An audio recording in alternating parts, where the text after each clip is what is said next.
If not, they got further options down the road, but not many. And there's also the possibility of rollback. If we're looking at Boost 7 and Ship 24, it's not really a delay because we haven't really got a schedule. So we can't really say anything delayed as such. Right now, it's a static fire attempt for Boost 7, and there'll be more static fires to come. So until that's all in the bag and we've got a full stack and ready for the launch license, as we mentioned earlier, we won't have a launch date, so we can't say it's delayed, if you know what I mean. Rough Riders shirt. Just wanted to give a shout out to all those who attended the NSF SLS meetup the other day. It was amazing meeting all of you. Thank you guys for another stream. Too bad I can't stay for a Friday attempt. Yeah, we're trying to make meetups more of a thing, and there was a meetup last night ahead of the SLS launch at Rusty's, where our fleet cam is, and it was a big attendance. I was very impressed with the photographs, and it was great that people are meeting up. We're going to do one in the UK.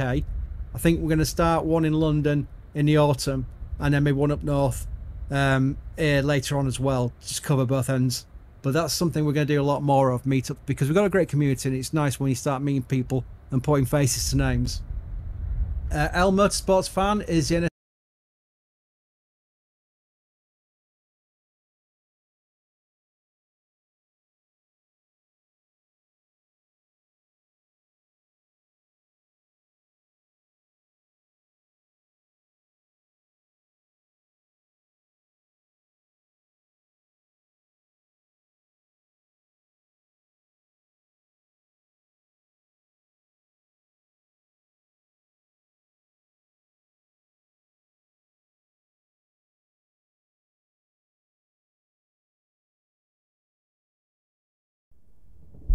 Patrzę na was, głodnych, przerażonych, przyciskających dzieci do piersi. Cesarz Emchyr wprowadził swoje legiony na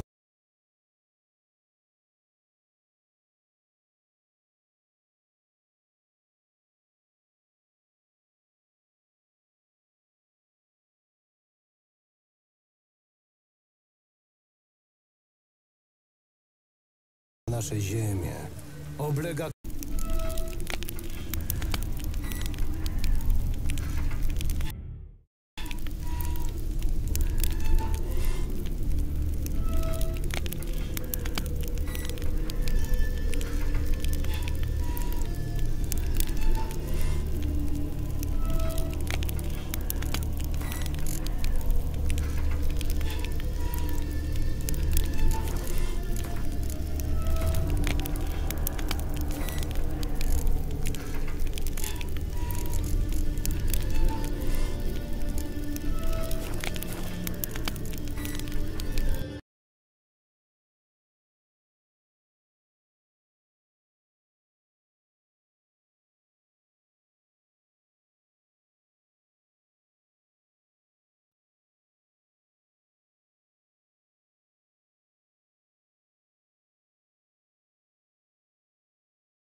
W poszukiwaniu Yennefer, swej dawnej miłości, Geralt trafił w pobliże wsi Biały Sad.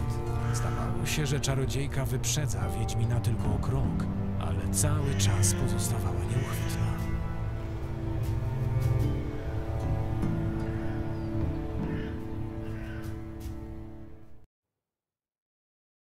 Pięćdziesiąt lat pracy na nic!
Co tu się stało? A chłodno mi było w nocy, to podłożyłem sobie ogień pod kuźnię. Trzaskało aż miło i kiełbaskę upiekłem. No jak myślisz, co tu się stało, baranie? Ktoś podpalił mi chałupę, warsztat. Wszystko straciłem, wszystko! Przykro mi. Podejrzewasz kogoś? Całą wieś. Mieszkam tu od półwiecza. Myślałem, że mają mnie za swojego. Ale wszystko się zmieniło, jak przyszli czarni. Jestem jedynym kowalem w okolicy, więc muszę obsługiwać ich garnizon. Klepać pogięte blachy, zakładać podkowy. Nilfgaardczycy nie płacą mi ani grosza. Dają tylko materiały i rozkazy. Ale do ludzi to nie dociera. Myślą, że bogacę się na ich nieszczęściu. Że śpię na kupie złota niby smok. Przestali się do mnie odsyłać. Plują na mój widok. A teraz to... Mogę znaleźć tego podpalacza, jeśli jesteś gotów zapłacić. Niewiele mi zostało. Ale dam wszystko, bylebyś mi przyprowadził tego sukinsyna. Żeby dostał na co zasłużył. Tej nocy, kiedy był pożar, słyszałem, jak coś się rusza za chatą. Szukałem tam potem jakichś śladów, ale nic nie znalazłem. No ale ja nie mam kocich oczu. Powodzenia.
Dam swoje wiem, ale za czarny cię oddaję. Chybrydka. A, króle się biją, chłopi giną.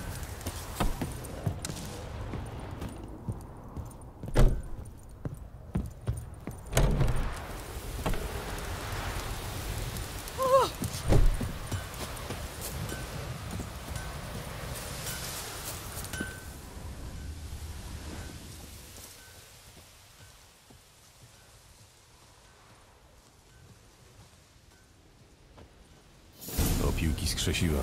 Podpalacz zapalił tu pewnie pochodnie, wrzucił ją na dach, a potem poszedł w stronę sadu. Ślady butów. Męskie. Duży rozmiar.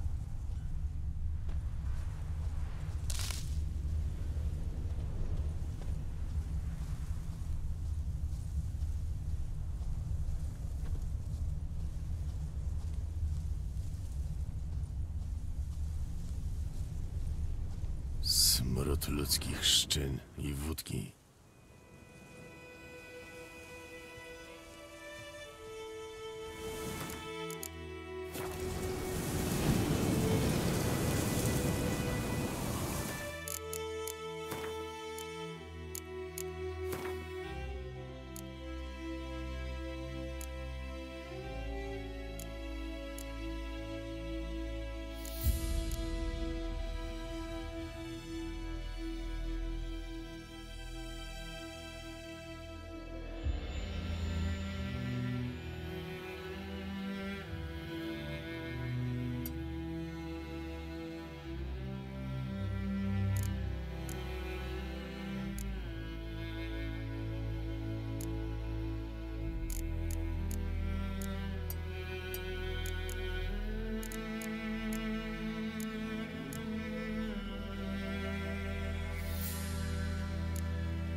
Zdjął buty i wszedł do wody.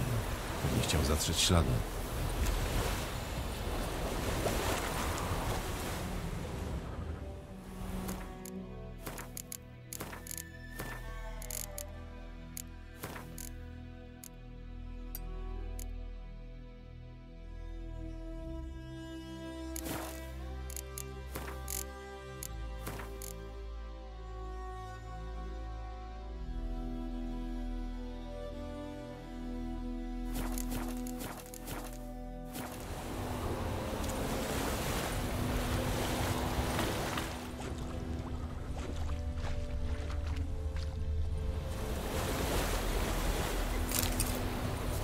Nordlingu.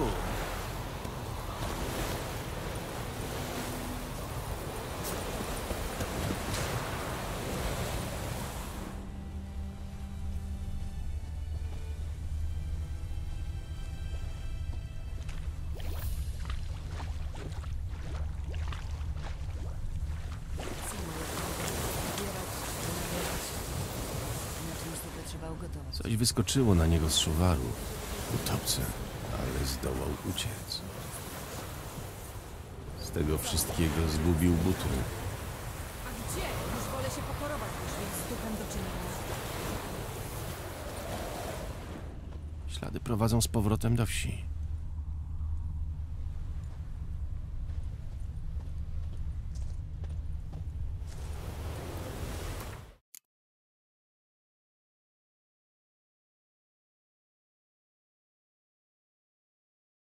NSF team insomnia medication fund after today. And do more engine testing, or maybe they won't. I don't know.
But This booster.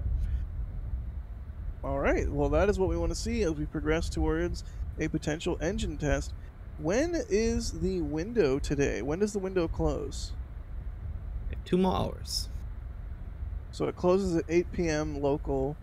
So we've got 2 hours left in the window. That's plenty of time to do an engine test and see what data they can gather. Excellent. I like engine tests. Something. Engine bleed. Oh god. Yeah, speaking now that you mentioned that, speaking of the engine bleed, now it's gonna be the part where this booster has to do what SLS kind of failed a little bit to do, which is engine chill. The engine bleed lines.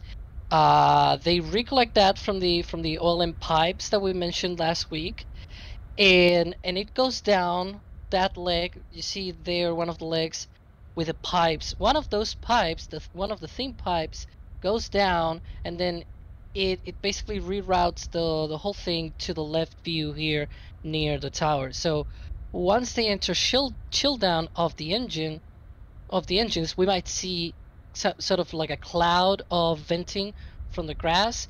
That's not a grass vent, by the way, Adrian. That's the engine chill, right? Yes, they are. I think you talk about that new pipe, right? Going a bit away, right? Yeah, the engine chill Yeah. pipe. Yep. Yeah, I still have the suspicion, and I'm just heavy speculation warning here. Big red button here. I still have the suspicion that might turn into a flare stack soon, because it's going away from the engines. We know they're obviously disposing something. There's a berm around it, so I have the maybe the suspicion that we will see a flare stack again, especially with the lack of recondenser activity so far with the orbital tank farm. So maybe they're at the point where they are going for like an alternative fix or something like that. So I'm putting this out here. It's a heavy speculation, but I'm getting a flare stack vibe here. I like it. I like flare stacks. But I'm not. You know what? I'm just gonna move on. I like flare stacks. I don't like methane. Let's see.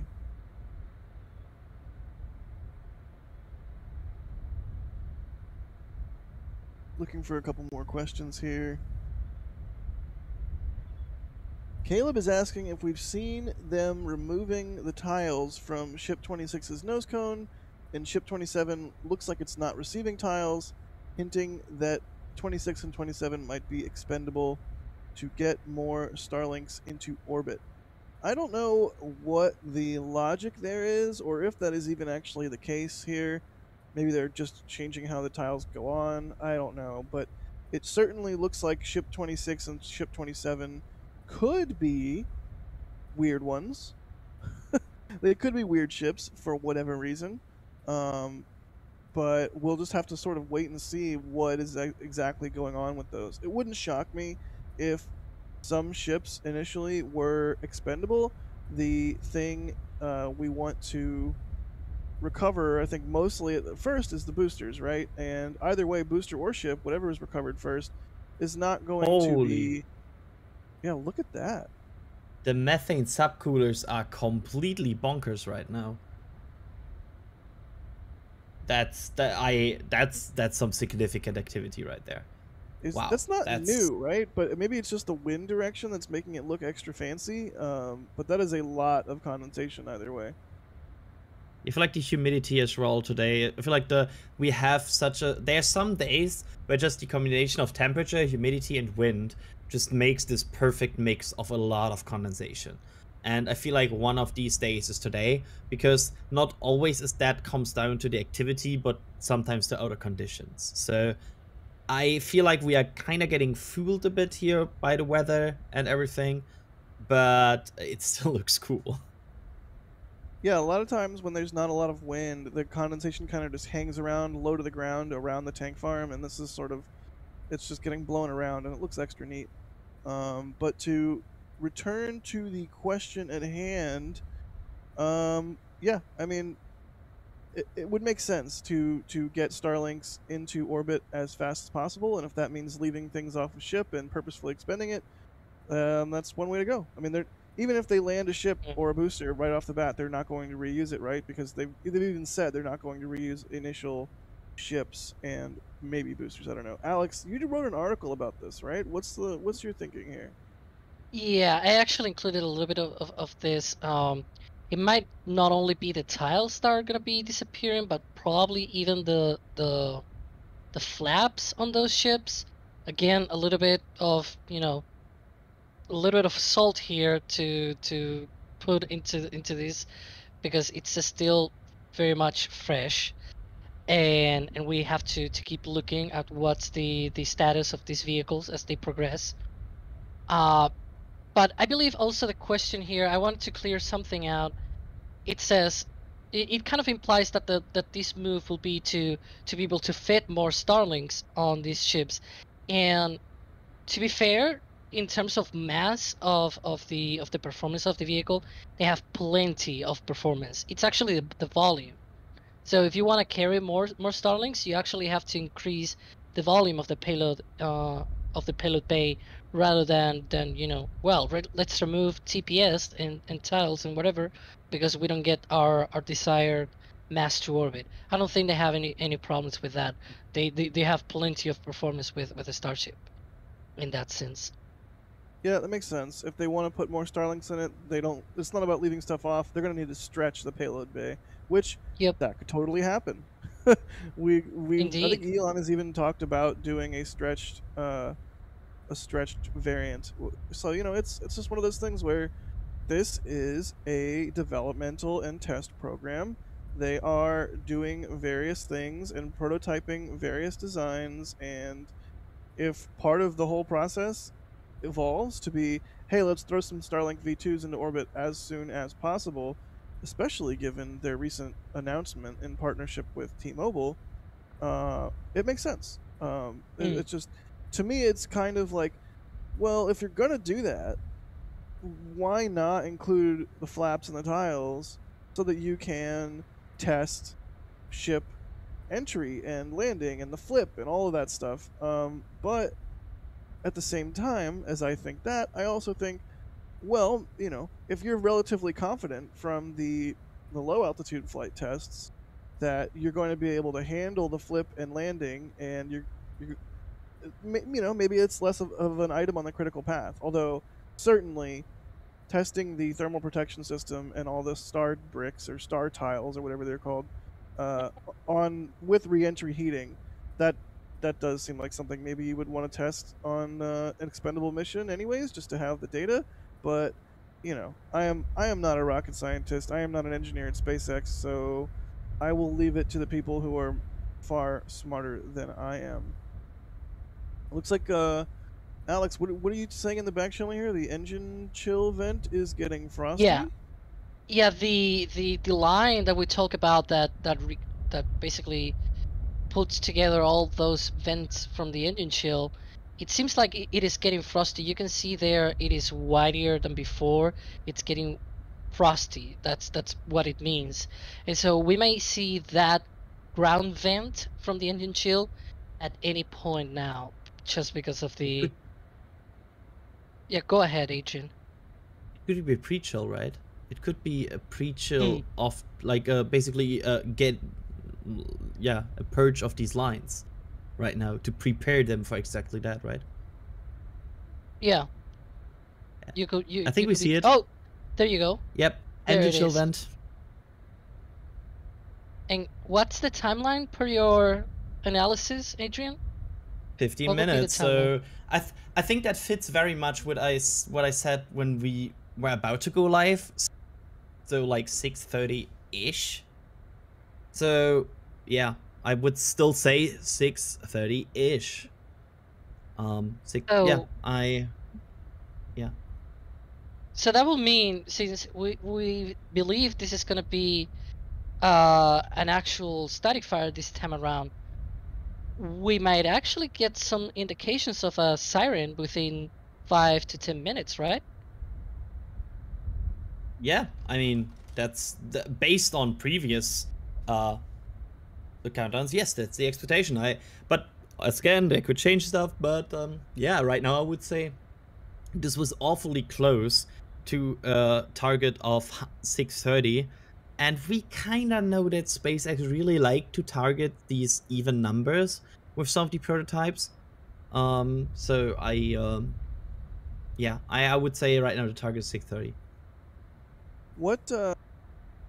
Where is that engine chill vent you're talking about? Because I remember the one that was on the orbital launch mount, right? I'm not seeing. Oh, you it's moved, missed right? that. It's moved over to the Yep. side. That's that little So- cloud there at the base of the tower. Is that what we're talking about? You're Yes. right on.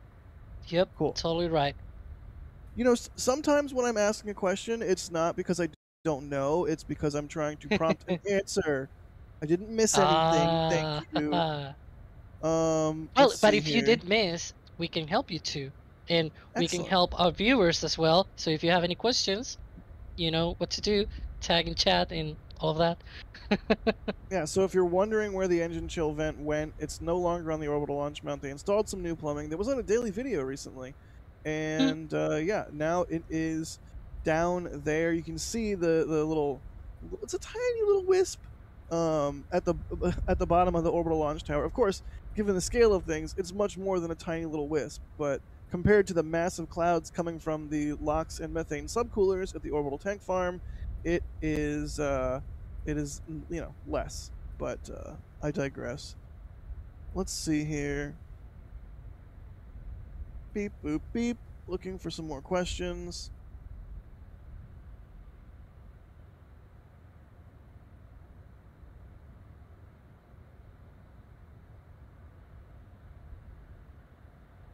You know what? Before these get too stale here, some of these are getting really old. Telstar 86, thank you for the support and the kind words. Paul, thank you for the support, complimenting our SLS coverage. Super appreciate it.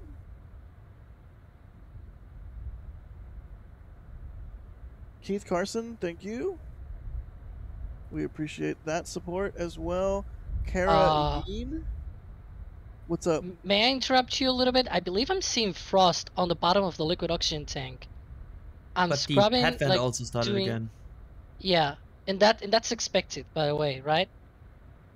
Yeah, it's weird sometimes. But Yeah. I agree with you. I think there is something there. I'm scrubbing a little bit back on the YouTube live stream, and I do see the frost coming up. And as for the Holland vent, Adrian, correct me if I'm wrong. Before propellant load, it activates, but then it stops, and then the propellant load begins. That's sort of the thinking. But then it can come back while they're doing propellant load. Like, just because it comes back doesn't mean any scrub or any abort or anything. It just comes back regularly. I think it's just basically them controlling the flow of how much right now goes into the tanks, and just, yeah, managing pressure and everything. I would expect it to be that way.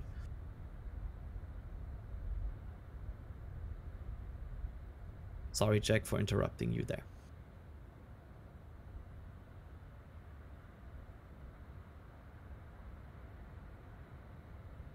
Let's see here. Stephanie, thanks for the support. They say we need to purchase a spot robot. That would be awesome. I'm sure DOS could do some amazing things with a robot dog with a camera on it.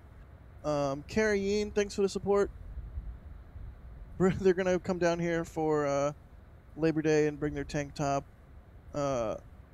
It's SN8. If you bought the test tank top, that is SN8.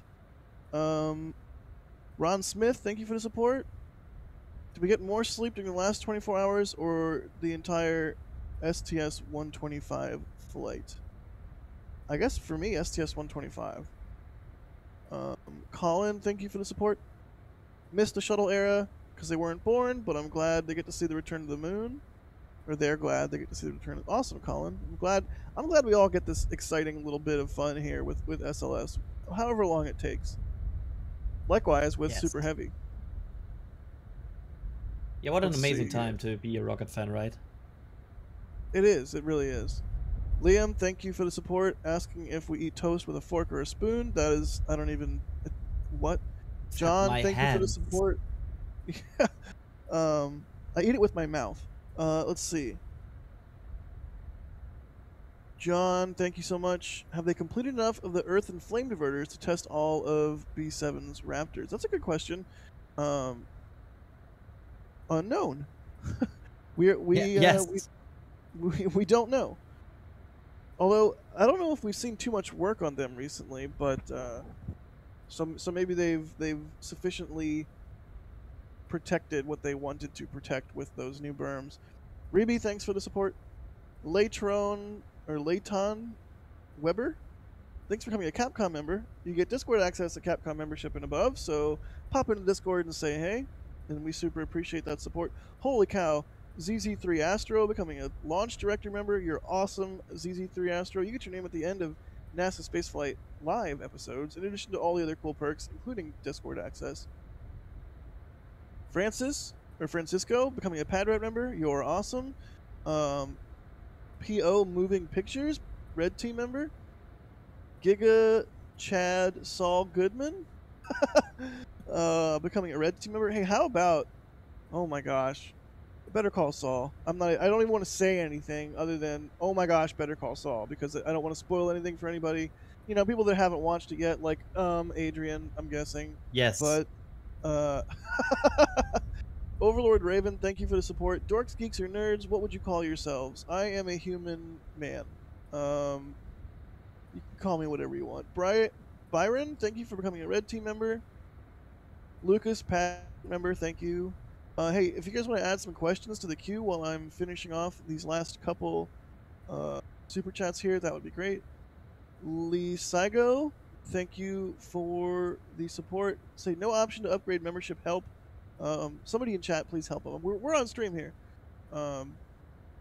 Dog Cruz, thank you for the support. One of those names that pops up all the time. Get some coffee for people who were up early covering SLS. Also the people who did not sleep. Because we are mad, crazy people.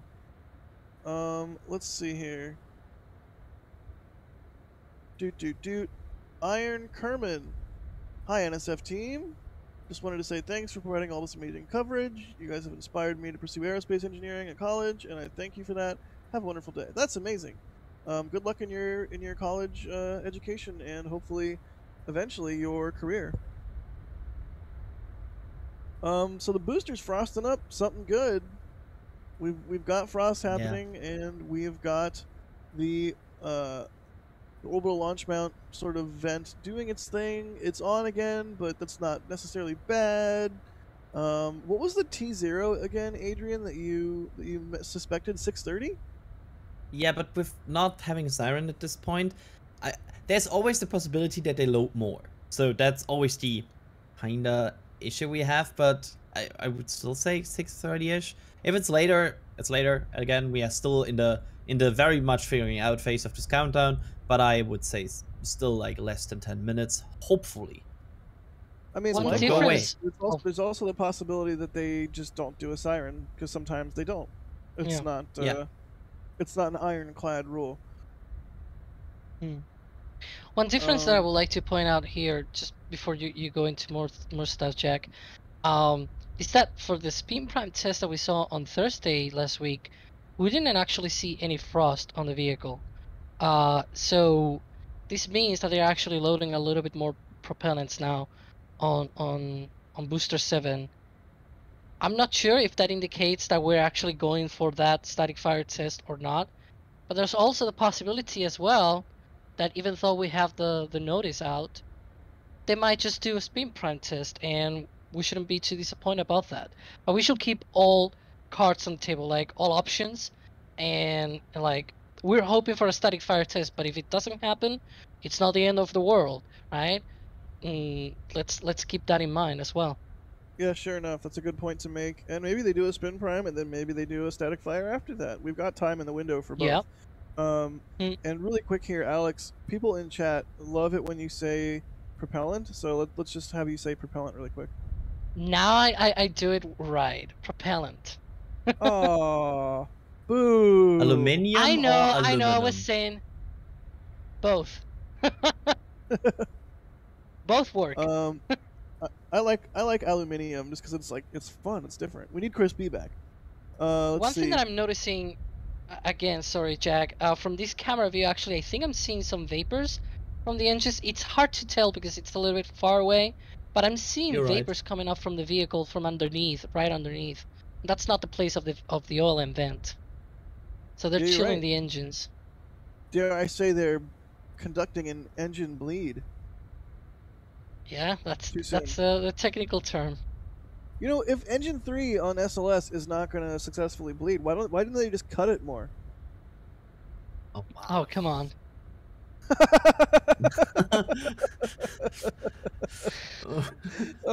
That was way too satisfying. I like no two apologies. painful voices just like, oh my god. Ugh. It sounded like I physically hurt both of you. Oh, no regrets. So yeah, we are gonna keep watching the booster here and keeping our eyes on things as they progress. I'm getting yelled at in Discord. Oh my god, and chat has gone wild. Okay, I'm sorry. I'll Even be better. In multiple channels on the Discord, I see people being disappointed. Yes. Wow, this is Yeah. spreading. I am seeing notifications just fly in right now. Wouldn't be surprised if I had a Twitter DM, someone being like, "Jack, stop it." Let's see here. Jester Tiger is sort of asking a relevant question here. How much fuel or LOX frosting should we expect for a 3-engine fire versus a 33-engine fire? I mean, obviously, I think it makes sense to say that a 33-engine fire would have far more. I mean, that's like a common sense answer, right? Oh yeah. Adrian, how would you expand on the thought? Is there anything that you would add? Yeah, this booster right now is empty. So even if you, like, imagine 33 Raptor engines basically having no counterweight and pushing against this. This would be... I think the structural load is not possible to hold by anything. So... yeah, I'm not sure. They would for sure run into issues, I feel like, with a basically empty booster trying to hold down 33 Raptor engines. So I would expect a more fueled vehicle. Yeah, I will expect a fully frosted vehicle for that one. Yeah, that would make I'm not sense. expecting a ship on top, by the way. I'm betting on that.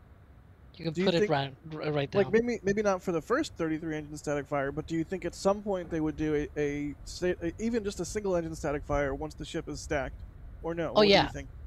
That I can bet on. Yeah, but I don't think the ship is actually needed for a 33 engine static fire.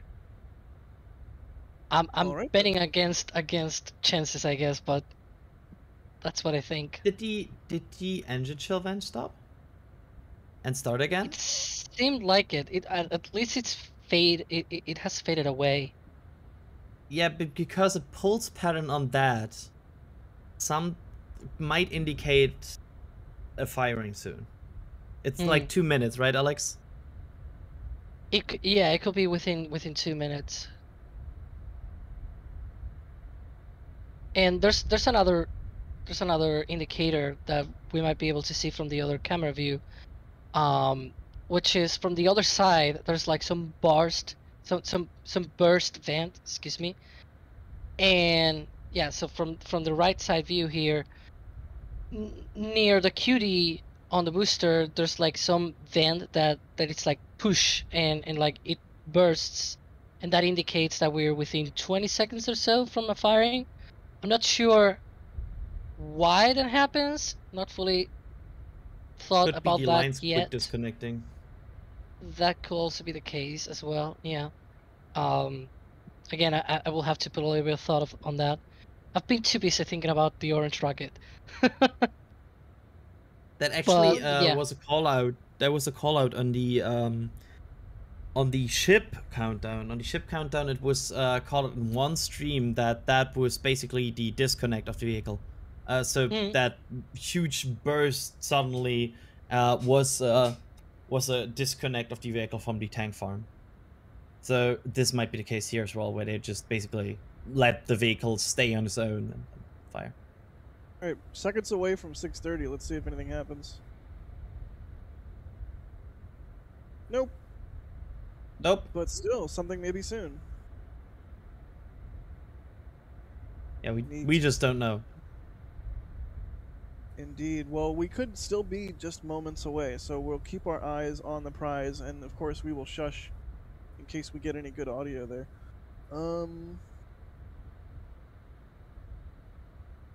Matt Z is asking, how does the propellant stay cold once it's loaded? Is it through pressure release? Basically, as far as I understand it, it's a constant boil off. So there's what you have constant boil off and constant basically propellants escaping the liquid state, but you can always top off. We kind of talked about that a lot today with SLS, because also there's this stable replenishment state where you basically top off everything that boils off, and if you would leave Starship for a longer period of time, at some point the LOX and methane would just boil off as well, because you cannot keep them cool for infinite amount of time in this vehicle. They will heat up. You cannot stop that. Indeed. Good question from Matt there.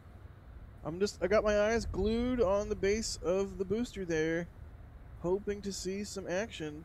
Once again, if you're just tuning in, Mary did get an overpressure notice today.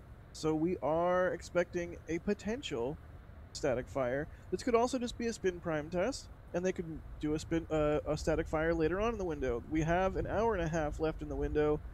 Who knows what test we are hopefully about to see, but either way, the booster has a frost ring on. Is it both sections, or is it just the methane tank there? Or sorry, the LOX tank there. I think it's only the LOX tank, right? I don't see anything on the methane tank. Yeah, that I don't makes sense. see anything either. Alrighty, well, hopefully we get some good testing and SpaceX gets some good data. That's what we want to see. I'm still drowning in notifications here from people yelling at me about the dad joke. I literally have multiple DM. Oh god, and multiple people yelling at me, multiple discords.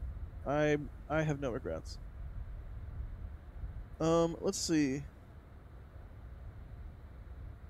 We sort of touched on this earlier. Rankley asked, does Ship 24 have to be stacked on B7 for a full static fire to weigh it down? We don't necessarily think so. Right, Alex? Yeah, at least myself, I don't expect it, but maybe Adrian has another idea. Yes, I'm again against that opinion, and I right now expect that to happen, that the 33 engine static fire will happen with the vehicle on top. But I mean, it's fun and spicy that we have different opinions, right? That makes it fun. Yeah. Did you say it's fun and spicy? Yeah. I'm okay. It's fun and spicy. Is that a wording that I should not use in English? No, it just kind of caught me off guard. Like, maybe it's because I'm hungry and I haven't slept much. But like, yeah, I don't know. I feel like at a fast food place, like, do you want the cold and mild, or do you want the fun and spicy, or do you want the angry and sad? Like, oh, hey, I'll take the fun and spicy. Angry and sad sounds like not a very pleasant food to order. Yeah, it would just be like muck, like some mud in a cup. And it's very, very, very spicy still. Like it's still very spicy. It's not tasteful, just mud that is very spicy. Okay, let's move on. I'm getting disgusted now with myself. Tino, you're no longer hungry. Hey, problem solved. No problem let's see here.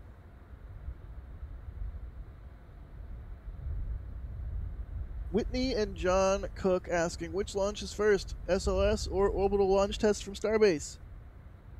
SLS. This is a really fun question, because for a while the answer was Starship.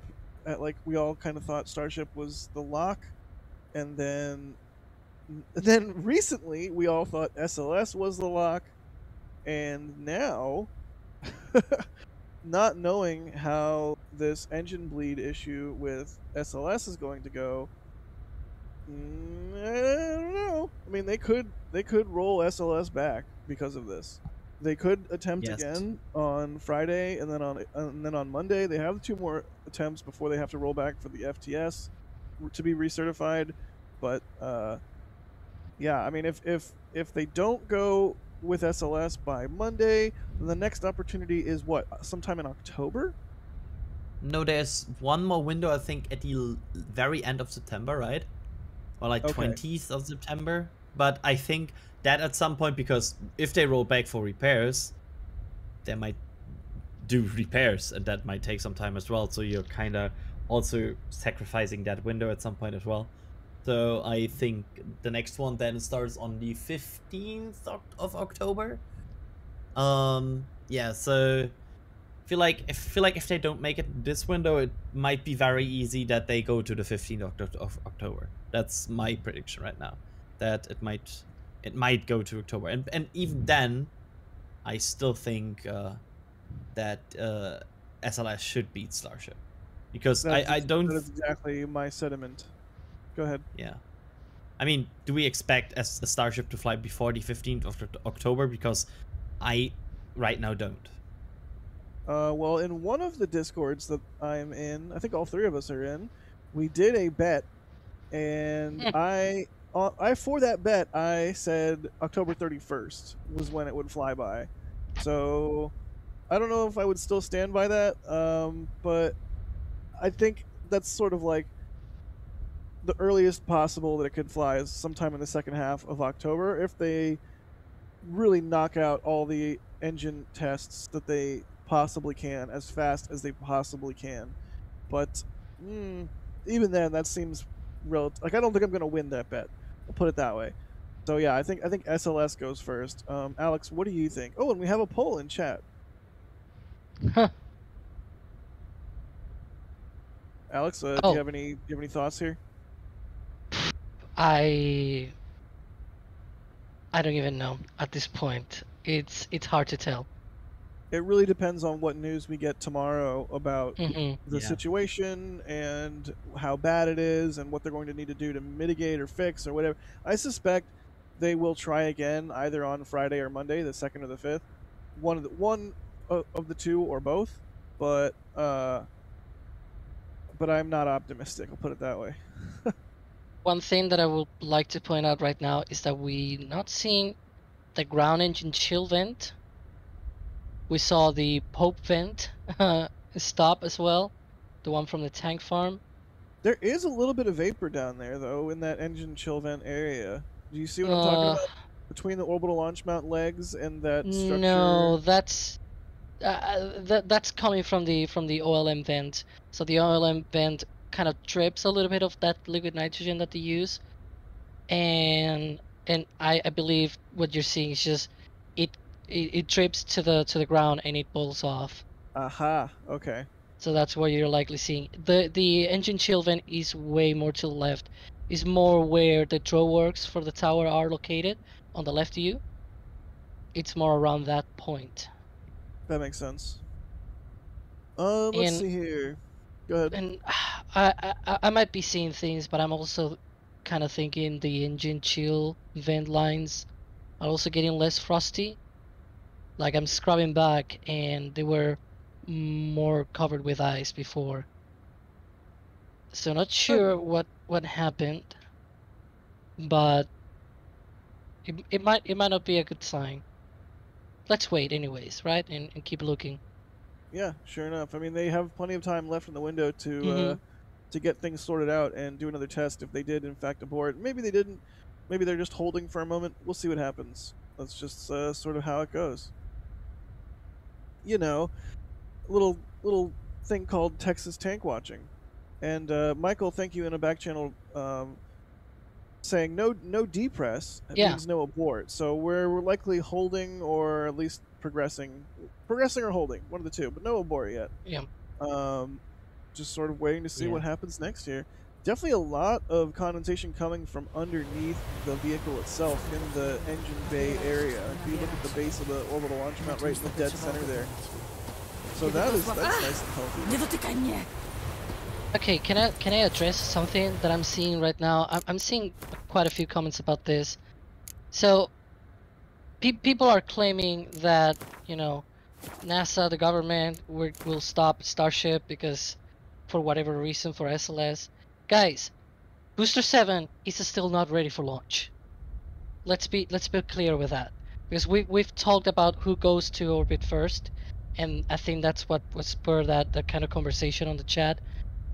Let's be honest, Starship is not ready for launch, and frankly, as we saw today, maybe SLS isn't ready for launch either. There's literally no paperwork right now stopping Starship from testing and from continuing with engine testing as we're seeing today, right? There's nothing on the paperwork side right now that is stopping SpaceX from continuing testing. And once they do the testing, once they do all of the firings and all of the whatever they want to do, then you might say, oh well, the paperwork, whatever, but we don't really know when that paperwork, the launch license will appear.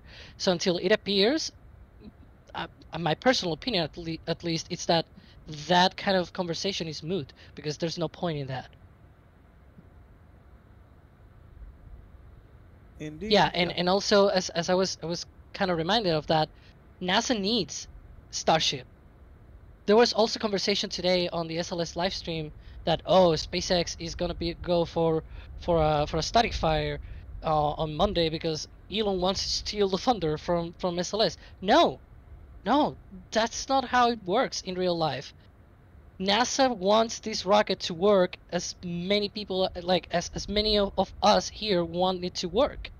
If they do a static fire today and it is successful, NASA will be clapping along. They will be happy as we are today. Okay, and like that's progress towards HLS, towards landing people back on the moon. Like that's a whole, like that's a big deal. And Starship is gonna be that vehicle that will land people back on the moon, and we gotta keep that in mind. NASA is totally behind this program. Yeah, you need. It's kind of a cool day for this because both rockets that we saw today, SLS and Starship, need to work for moon.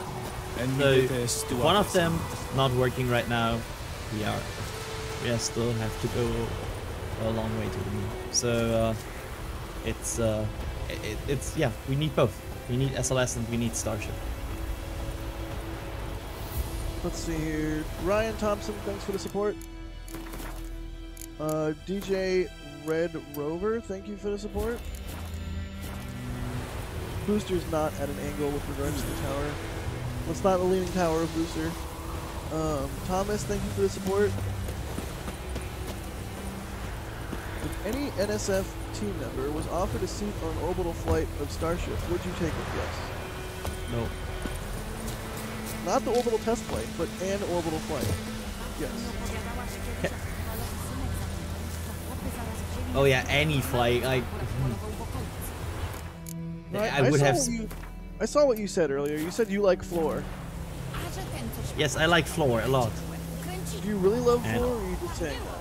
See, you haven't seen also the movie like on Revenant, so you don't know how hilarious that is, but you should watch the movie. Which movie? Anchorman. Okay. Never heard of it. Sorry. William Hart, thank you for the support. Asking about Fifth Element. Nice timing there. Joey Reynolds, thank you for becoming a Capcom member. Lysigo, still can't upgrade. Sorry, Lysigo. I would be more help if I was not on a stream right now. But thank you for wanting to upgrade your membership there. Sean Flick, thank you for the support. Buzzed Lightyear, thank you for becoming a flight engineer member. Holy cow, I think it's our top level of support. Thank you so much, Buzzed Lightyear. We hope you enjoy all the sweet perks. Tyson Gilmore, thank you for the support. Gabriel, Padrat member, thank you. Supernova, thank you for the support. Flawed Perspective, thank you for the support. Makablat, thank you for the support. asking, couldn't SLS engines be tested on the pad to prevent what happened yesterday? Well, I mean, today, also. I guess depending on where you are around the world. I mean, that's what the green run was for, right? And they did test it, but issues pop up when you're in a full-on flight configuration. It was like they said during the press conference today. They, they don't know until they try, and they tried to fly, and so now they know. Corey, They should have called it an orange run, by the way. Yes, sold, 100% on board. I'm sold. Thank you. Corey, thank you for the support. They say, speak. Fueling, how much loss of propellant do we expect? Orbital refilling.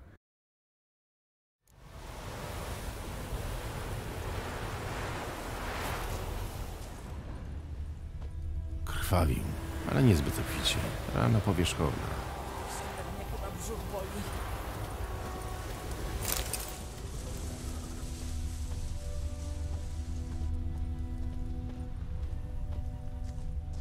Co ci się stało w budzie?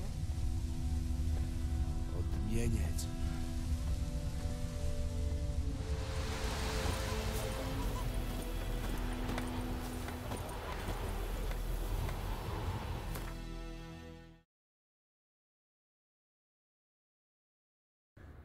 It's not a big deal that there's no frost in the methane tank. It could just be in the common dome and therefore not frosting the outside of the tank because it's not that full.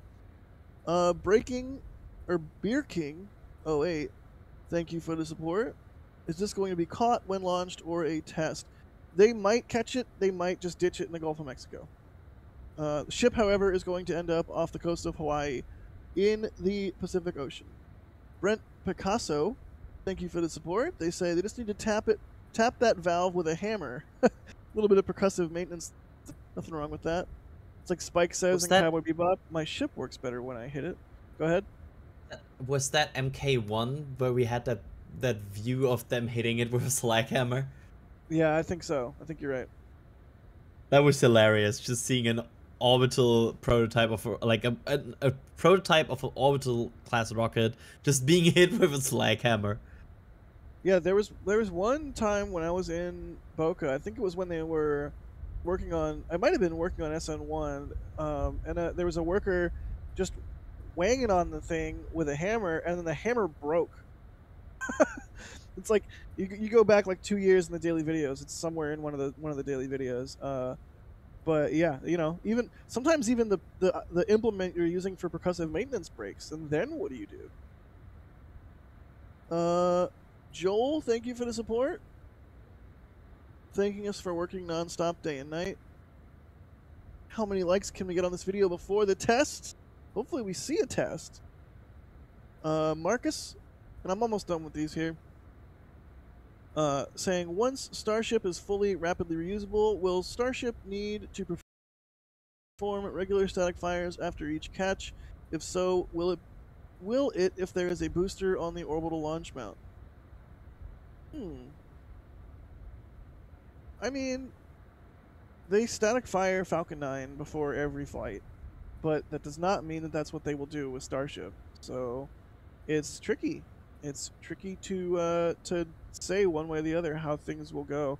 I certainly don't see them static firing a ship on the chopsticks. That's just insane, and also how would it get connected to fuel and all that stuff.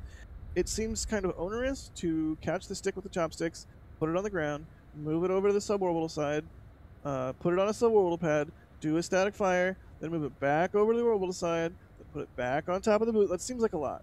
So I'm kind of leaning maybe no, but we'll have to see what happens. Also, they already started for some stallings to stop static firing before flying, right? We saw that before. Yeah, very good point.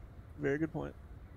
I mean, ideally, if Starship needs to be like an airliner and it needs to be fully and rapidly reusable, then, you don't do some kind of crazy engine test on an airliner, like holding the whole entire plane down and, doing some crazy stuff. Like, it's a plane. You fill it back up with fuel, you go back on the runway, you bring the engines up to takeoff power, you see that they're at takeoff power and all is good, and then you let the brakes off and you take off. So I think that's basically akin to firing up the engines, at least of the booster, on the pad, and like the whole computer doing the pre-release check kind of deal, like we see on Falcon 9. Like if the computer sees anything weird as the engines start, it shuts everything down on aborts. Not really needed to do a whole static fire kind of deal, but who knows what they'll end up doing. At first, too, it could be different than what they end up doing operationally, just in the same way that Adrian just mentioned that they are. Oh, I completely lost my train of thought. I need more caffeine. They stopped it on Falcon 9 for Stalin. Thank you. Yeah, exactly. No problem. And Also, let's see here. Where did that go in chat? Can I yes, point something out? I know planes static fire before takeoff with the brakes on. I just said that. Thank you, Gelisab. Go ahead, Adrian. Can I point out how weird this is right now? Like, this seems awfully quiet. That's just my, like, this is no D-tank, but it's also, look at the log side of the tank farm, look at the methane side of the tank farm. There's basically nothing going on anymore. This is... It feels like they loaded LOX and maybe a little bit of methane into the booster, and now we've sort of entered a hold, and we are sort of holding. Yeah. Maybe they are working an issue. Maybe they are intentionally, chilling things down and holding it there for whatever reason. It could be a test. It could be an issue that's cropped up. We don't have visibility into that, but definitely interesting to note the state of things right now. Yeah.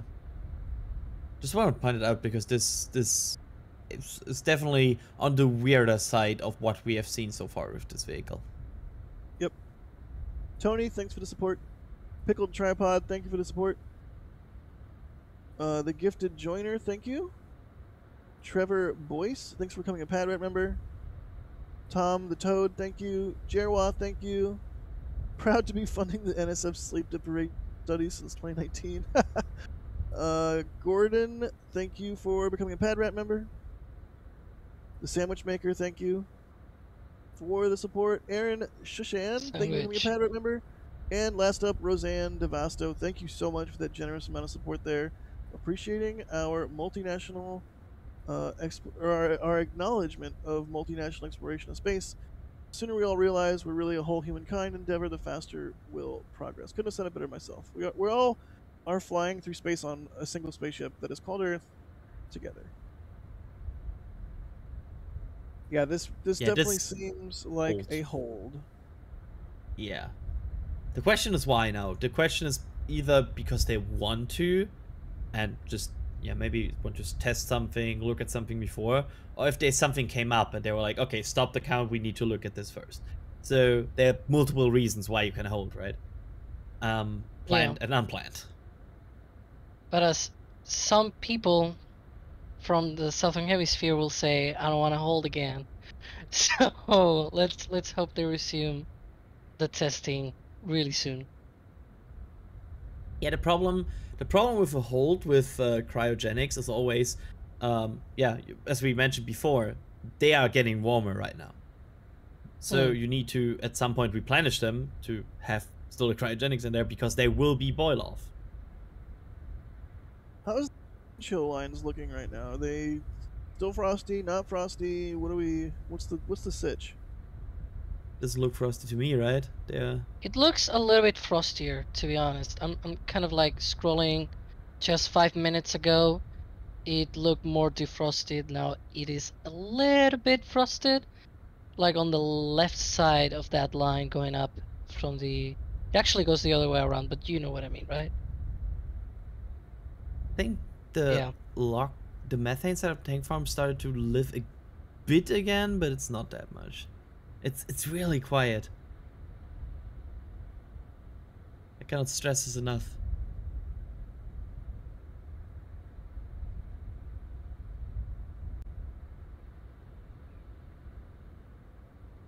I wish I had like a smart thing to say about what's going on here right now, but it's really a waiting game. The waiting game sucks. Who wants to play Hungry Hungry Hippos? What is Hungry Hungry Hippos? Well, first off, that was a Simpsons reference.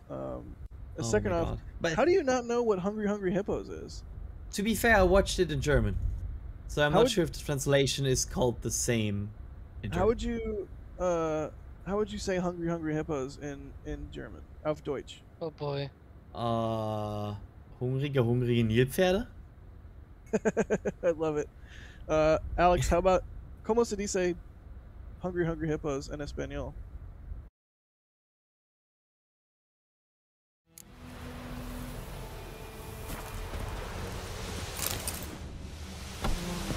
Ślad się urywa, ale mogę go poznać po ranie.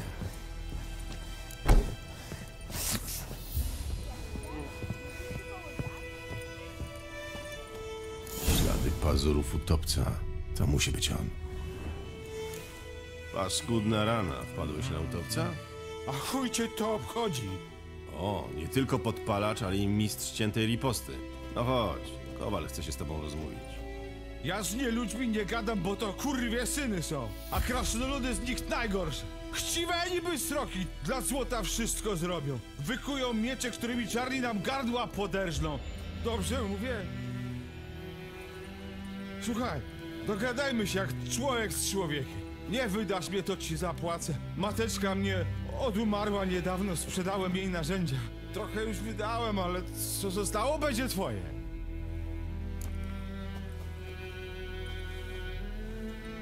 Ja, w odróżnieniu od srok i krasnoludów, chciwy nie jestem, więc mnie nie przekupisz. No to obiję ci mordę!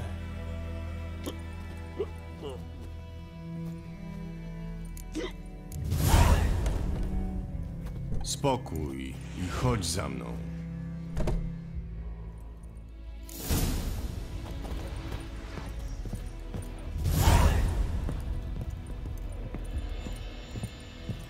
Muszę przeprosić. Iść, przeprosić. Szukasz kłopotów?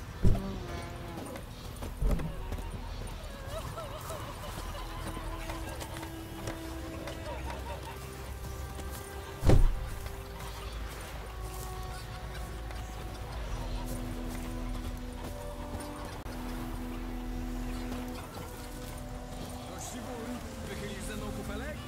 Od teraz derwan. D-E-R-W-A-N. Nie gościwy. Ale jak to? Przecież wiem, jak ci dali na postrzyżyny. Co to w ogóle za imię derwan? Nilfgaardzkie. Moja babka była z Nazairu. A to takie buty. To uszanowania mości derwani. Niech was złote słońce prowadzi. Z dala od mojego obejścia.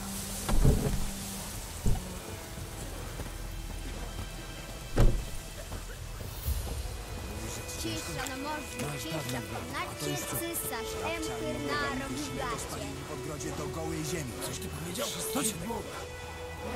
No, ciężko. Posłuchaj mnie uważnie. Nigdy te przyśpiewki nie powtórzysz. Nikomu. Z Cieszkiem masz się już więcej nie bawić. Ale ciężko to mój najlepszy kolega. Cieszko to głupek. Może nas wszystkich zabić. Zobaczę cię z nim choć raz. To pożałujesz.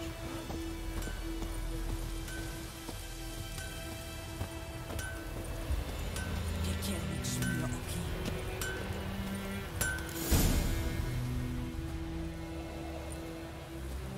Pobudka! Co jest?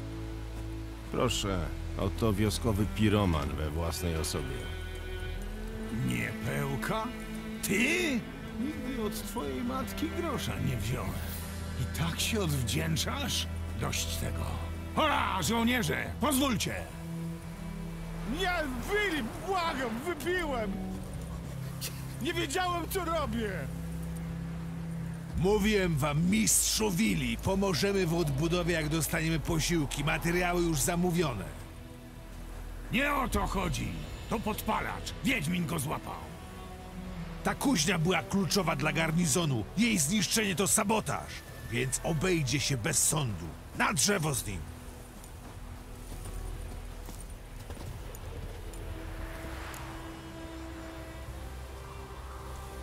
Teraz to cię dopiero we wsi polubią. Teraz to ja już mam ich wszystkich w dupie. Wiesz, z początku też nienawidziłem czarnych, jak wszyscy.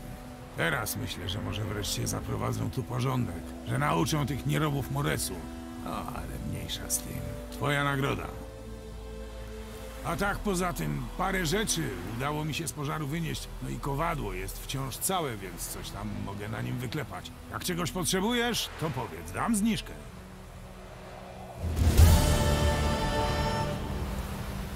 Witam stałego klienta. Czego ci potrzeba tym razem? Pokaż mi, co masz na sprzedaż.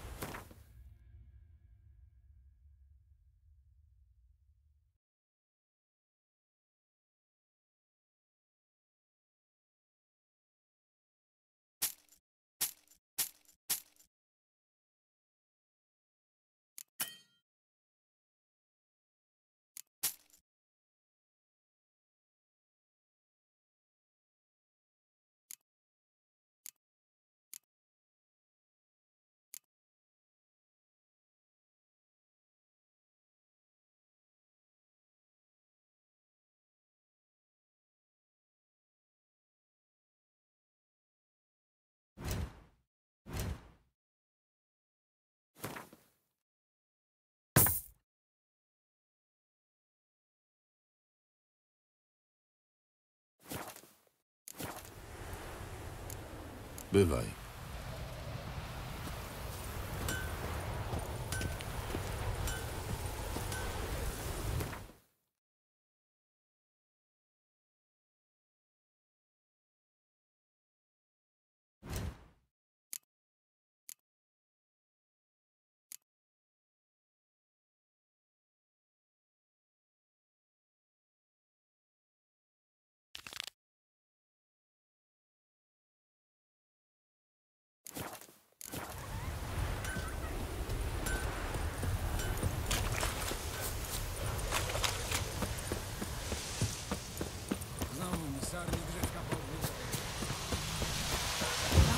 Opowiadała, że kiedyś jak kowalowy Kręcisz się jak w gówno w przerwie. zaraz grzyby jak wiedźma.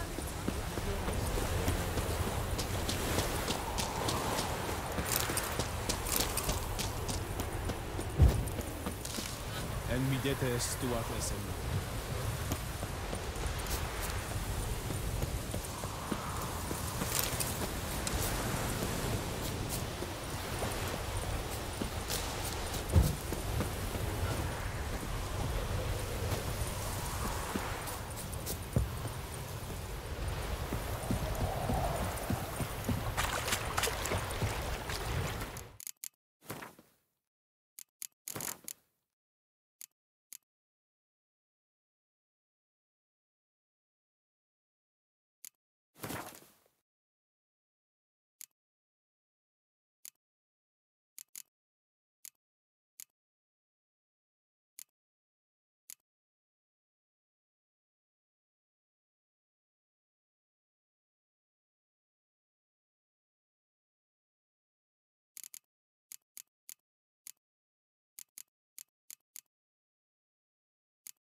nas na duszy.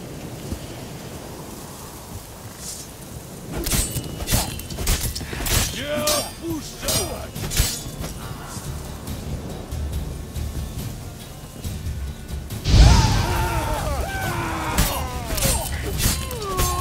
Kliknął wrogi wierzenia!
Często rozmawiasz ze swoim psem?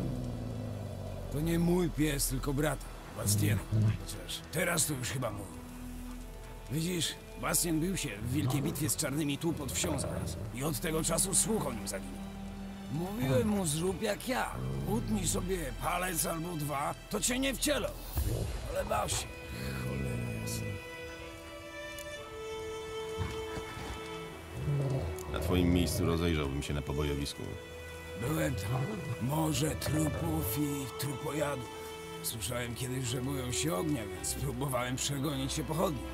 No i gówno prawda, powiem ci. Gdyby nie huzar, zeżarłyby mnie żywcem. Słuchaj no, zgaduję, że nie nosisz tych mieczy od parady. Obroń mnie przed gulami i pomóż znaleźć Bastiena, a dobrze zapłacę. Dobrze, pomogę ci. Tylko od bitwy minęło już ładnych parę dni. Szanse, że znajdziemy twojego brata żywego są małe. Bardzo małe. Co ty nie powiesz, ale chcę chociaż stamtąd zabrać jego ciało, żeby Bastian nie gnił pod gołym niebem razem z czarnymi. Spotkajmy się na wzgórzu koło pobojowiska. Dalej pójdziemy razem.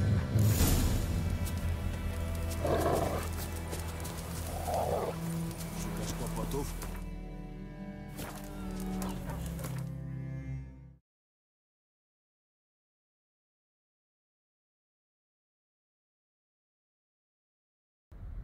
Oh boy.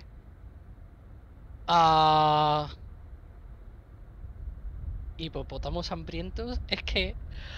It's that. I don't know. In orbit, does it have to be human rated? I think it's like a NASA thing, right? Like NASA needs to human rate it for NASA astronauts to fly on it. But if, say, you know, a random civilian wants to pay to jump on a starship from a dragon, that doesn't necessarily need to go through an intense rigmarole. Maybe some FAA stuff. I don't know. This is kind of like beyond my knowledge base here. Does anyone want to contribute to an answer to this question? Yeah, I think you're right in that that NASA sets requirements for their astronauts. They are basically saying, okay, this is our people, this is our astronauts. We have certain requirements that a vehicle needs to fulfill for crew to fly on this vehicle. And since they are the customer, for example with Falcon 9 and Dragon, they can set requirements. It's kind of like they bought a contract with certain things they want to be fulfilled in this contract, which is, for example, the whole certification process. Yeah. Yeah, that makes sense. And then if and then if it were other customers, maybe they imposed less restrictions, or they're cooler with less testing or less oversight. Well, all in all, from a legality standpoint, right, at least as of right now, that might change next year because of a lot of legal stuff going on there, that I won't go into that right now. But if they wanted to go into a starship, they don't really need that kind of Engine chill is NASA. starting again. Yep, Oh, look at again? that. You can see the vapors there at the base of the orbital launch tower. It's not really at the base of the orbital launch tower, but the foreshortening of the telephoto lens sort of makes it look like that's where it is. But you look at the base of the orbital launch tower, that's where you can, you know, orient your gaze to see what we're talking about. That is a good it's a good sign. Hopefully we get to move into some testing here.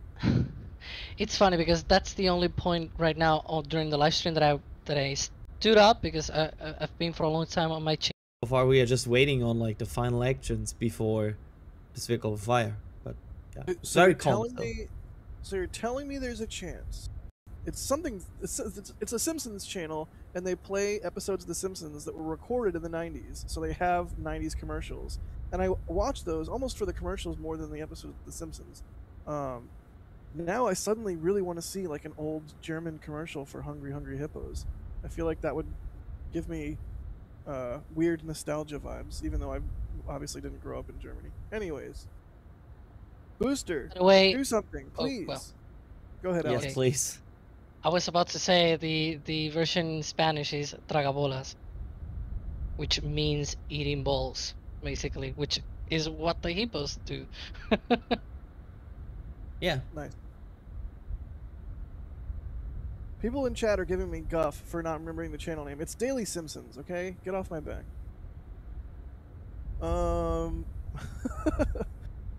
Let's see here.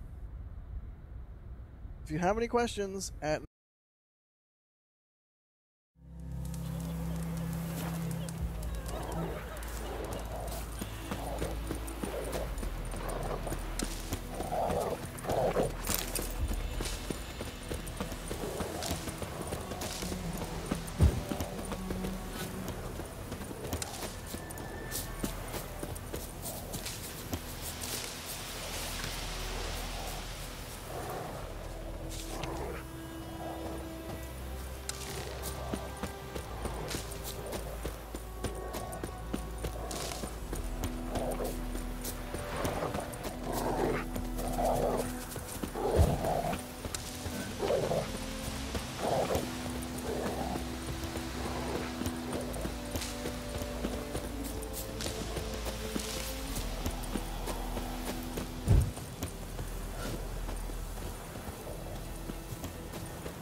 trupów, a wojna dopiero się zaczęła.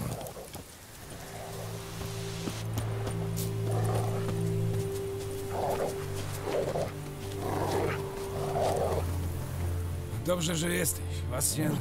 Jego ciało musi gdzieś tu być. Podobnie jak ciała setek innych. Chcesz oglądać każdego trupa po kolei? To trochę zajmie.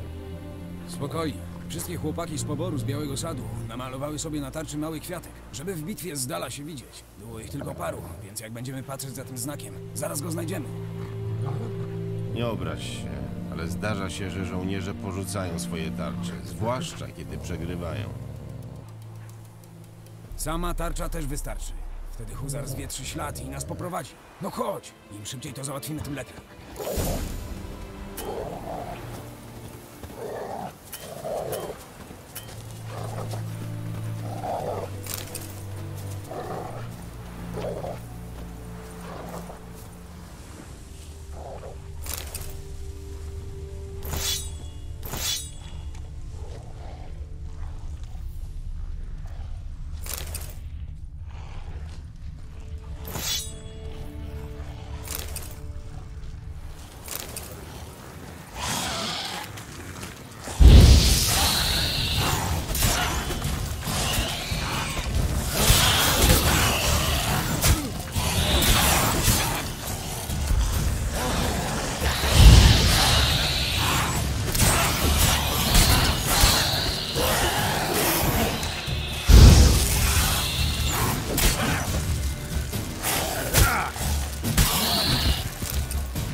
To ten? Nie, niepodobny.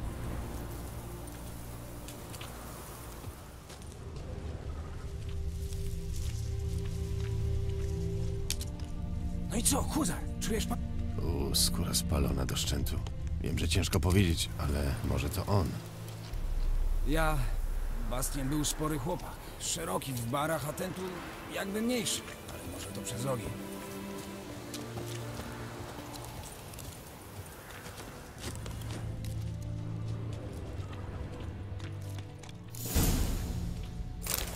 Zwęszył go! Huzar zwęszył Bastiana! Chodź!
To jeszcze nic. Mój porucznik kazał nam na komendę chodzić do latryny.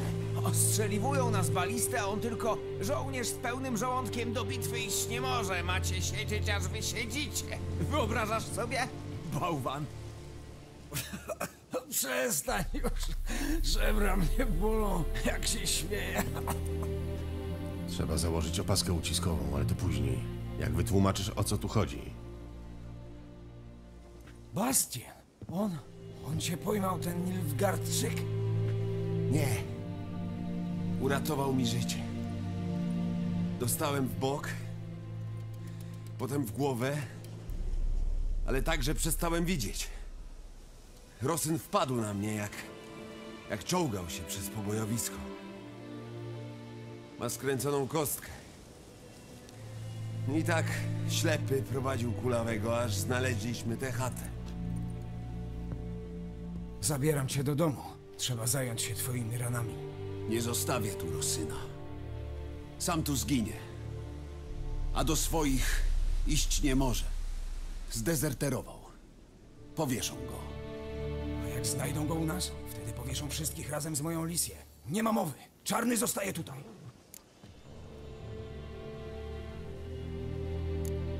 Gdyby nie Czarny, Bastian już by nie żył. Więc może mu pokaż, że Nordlingowie nie są dzikusami, za jakich nas mają w Nilfgaardzie. No, da mu się ubrania po ojcu. Przyuczy do pracy w polu. Tylko ten akcent. No, ale niech będzie. Zabiorę jego. Dzięki, Wiedźminie. Twoja nagroda. I niech bogowie cię mają w opiece.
Nie tak szybko.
Odpocznij.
Barbarzyńcy.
Obóz wojskowy. Miejscowi mają wstęp tylko za pozwoleniem dowódcy garnizonu. A wyglądam ci na miejscowego? Wyglądasz na kogoś, kto sprawia kłopoty. Wręcz przeciwnie, ja je rozwiązuję. Jestem Wiedźminem. Wiedźminem? Kapitan Peter Sar Gwynlew jest w wieży. Za bramą w prawo. Zgaduję, że kapitan będzie miał do mnie interes. To wojsko Nordlingu, tu się nie zgaduje. Do wieży.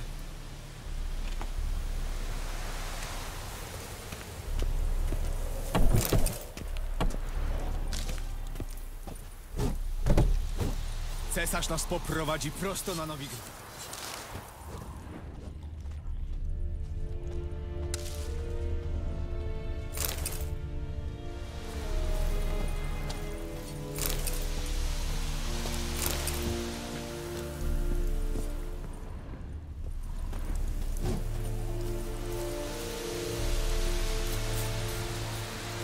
Ponoć kobiety z północy myją się raz na kwartał, prawda to?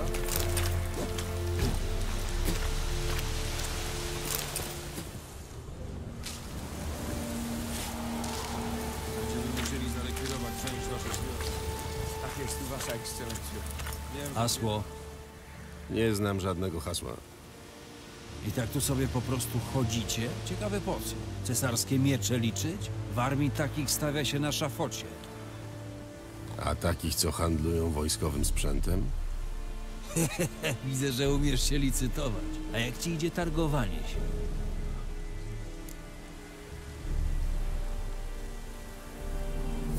Pokaż mi swój towar.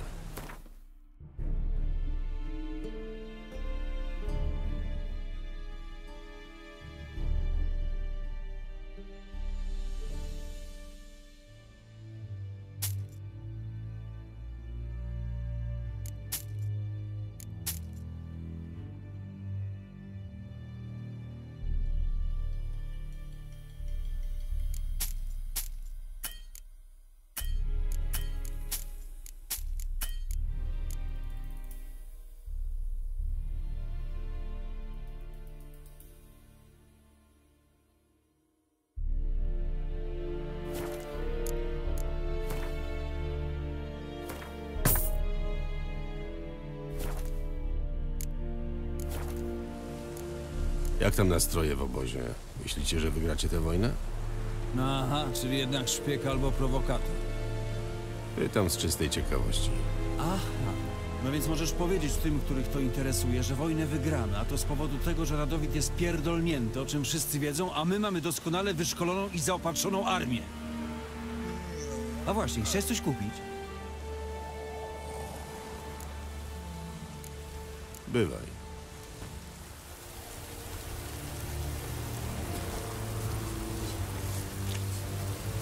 Zaraz!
To ile wieś da żyta?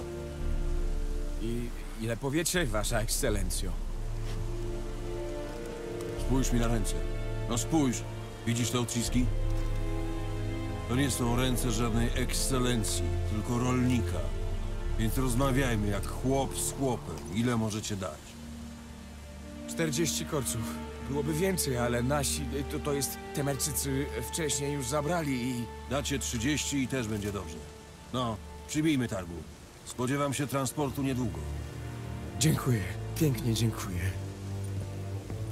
Poza sołtysem wzywałem to tylko Kowala Wiliego. Krasnoluda. Trochę jesteś na niego za wysoki.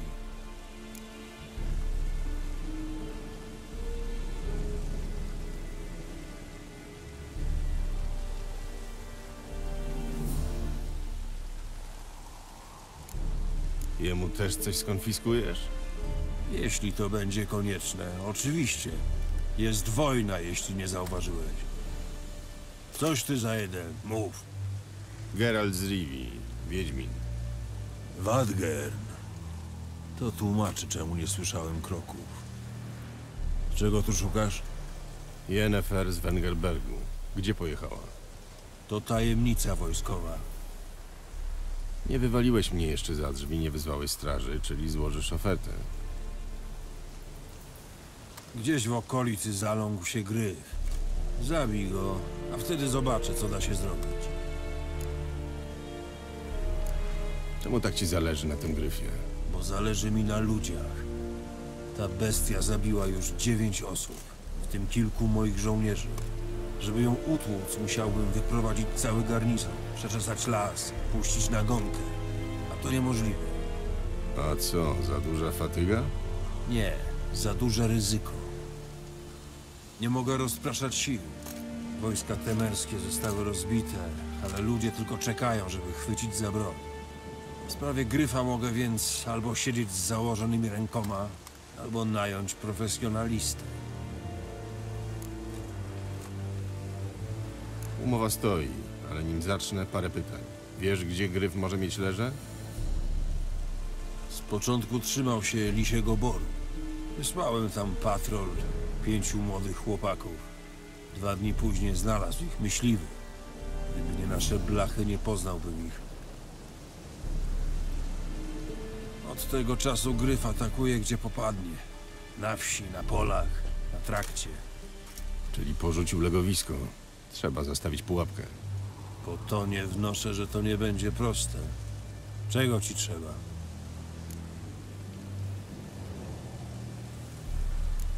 Potrzebuję więcej informacji o tym osobniku. Jakiej jest płci, czemu porzucił leże. Przyprowadzić świadków? Nie powiedzą nic ponad to, co już wiem. Muszę obejrzeć miejsce, gdzie zginęli twoi ludzie. Jak nazywa się myśliwy, który ich znalazł? Mysław. Ma chatę na południe od wsi, pod samym lasem. Pomocny człowiek. Chociaż nieco dziwny. Muszę zdobyć pewne zioło na przynętę. Szakła. Gryf wyczuje jego zapach z 10 mil. Szakłak.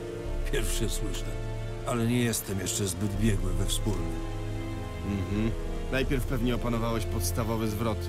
Ręce do góry, egzekucja. Nie. Najpierw były powiedzenia. Na przykład nie igraj z ogniem. Idź do Tomiry. To zielarka, mieszka przy rozstajach. Pokieruje cię. To Mira i Mysław. Dzięki. Zund jak ten.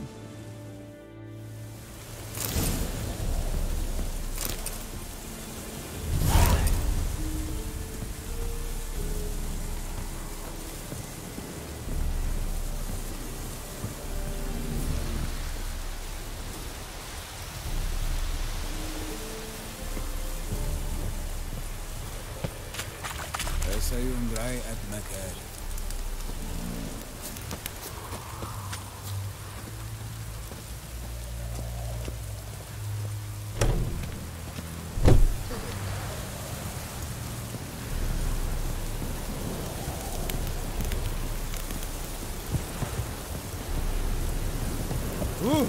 Duże!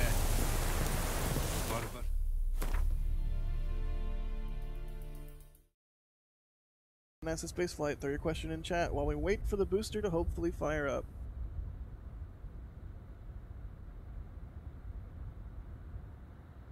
Second now, we say no for the past 45 minutes. Yeah, right. That they should have just cut engine 3 more. You know, get a nice like X-Acto knife, send the guy up with like tape it to a stick so he can be far away enough that it's safe. Cut the engine. It'll bleed And more. the intern. Yeah, there you go. It's like when I say we, I wasn't around as a commentator then, joked around the hoppy time where it was like if it didn't light, just send the intern with a candle. Looking for some more questions. Let's see here. Andy is asking, do you think they're waiting for perfect lighting? That's hilarious. Oh. No? D-press. We have a D-press. Yep. We were just talking about that. Yeah, we should. Yeah, that's. Yeah, we should basically Not a good say sign. expectation here. That means probably that they're saving the vehicle, right? Saving the vehicle. Well, did it stop? Now it stopped. Let's wait and see what happens. But that could have been an initial depress as part of an abort. But we will wait and see. Obviously, the window has 45 minutes left in it. And the orbital launch mount vent is active again. It could also be that they get to a certain pressure in the tanks again and then refill it. So basically reset to a certain point in the countdown and then start from there again. But yeah, I wouldn't say it's over yet, but I would at least wager the chance that this is not a great sign. So yeah. Yep, I would be inclined to agree with that sentiment.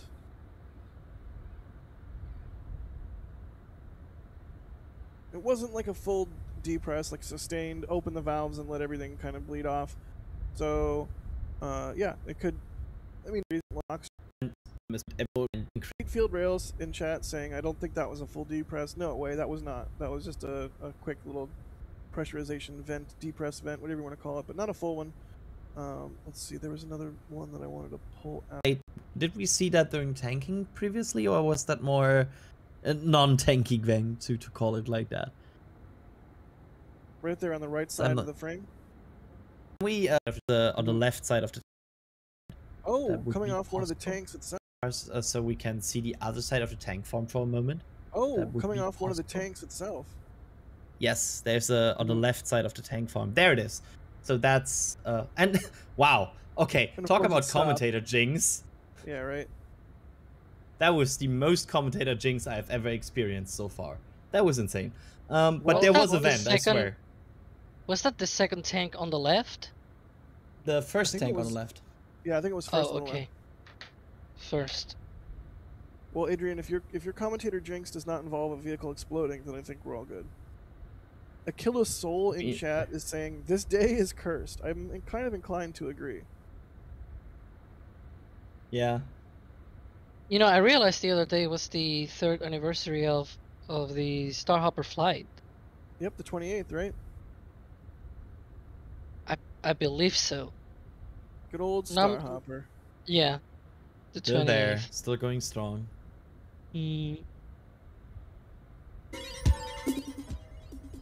Well, 41 minutes to go in the window. At this point, what do you think, Adrian? At this point, we are kind of. I feel like we are kind of waiting for more signals that they are really detanking. They are really detanking. Is the actual recondenser pipe, which is on the. If you look now on the. Oh, the path vent is going on again. On the left side of the tank of the vertical. That's also not a good sign. So, oh, it started. I swear I'm not doing this intentional right now. But yeah, that's the pipe I was talking about. See right there.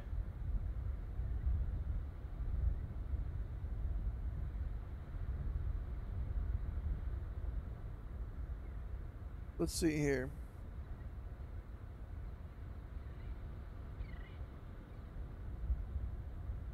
Mohammed is asking, what will be the next step after the booster static fires 33 engines? I think do it again, maybe for longer. What do you think, Alex?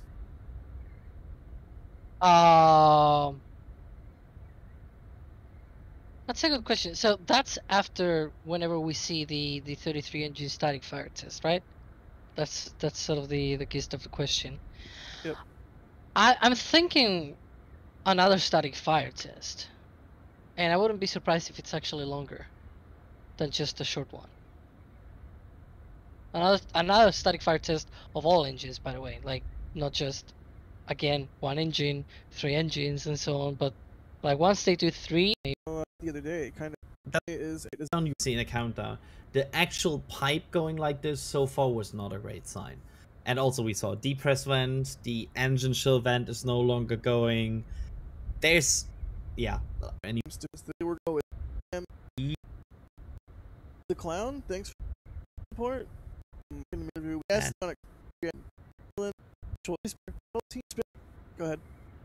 Just to add to that, we had in the past, I think, as we had not that much understanding about the countdown, there was a lot of times where we called them aborted pre-burners or aborted static fires, because it's kind of hard actually to visually see what's just an aborted test and what's an actual spin prime.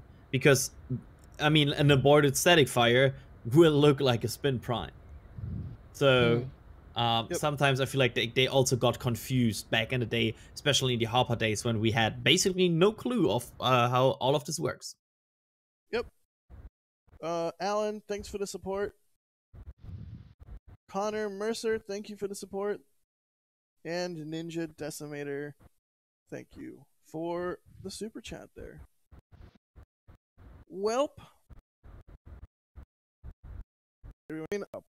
I would at this point be kind of confident to call this an abort, because we have the recondenser going, also have the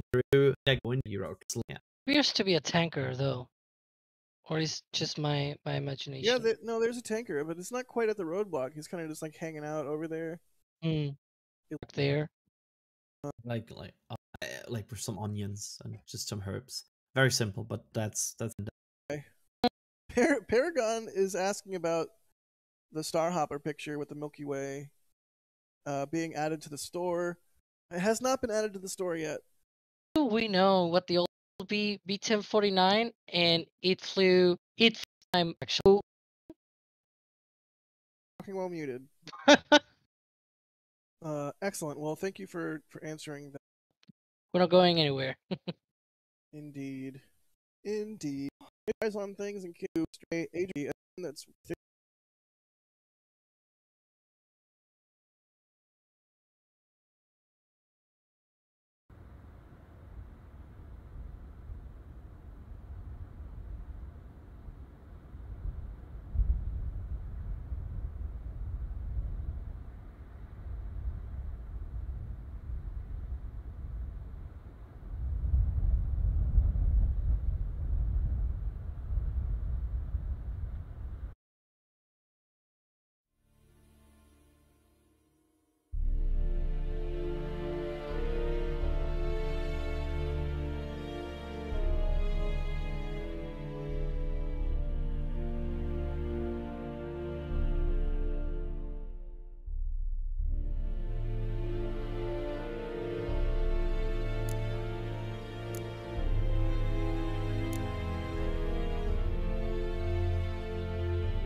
To Gryf ją tak urządził?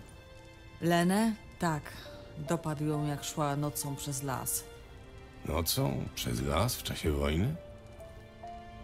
Umówiła się na schadzkę. Wiecie, młodzi. Z miłości zrobią każdą głupotę. Rany się goją, ale i tak umrze. Krew zbiera jej się pod czaszką. Na to moje eliksiry nic nie poradzą.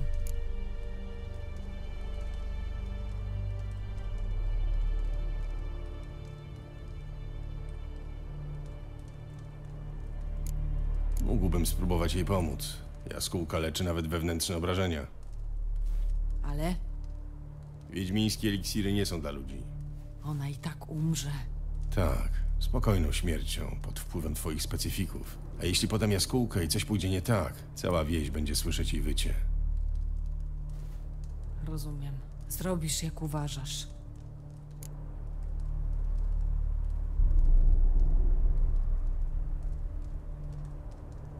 Masz jakieś zioła na sprzedaż? Coś się znajdzie.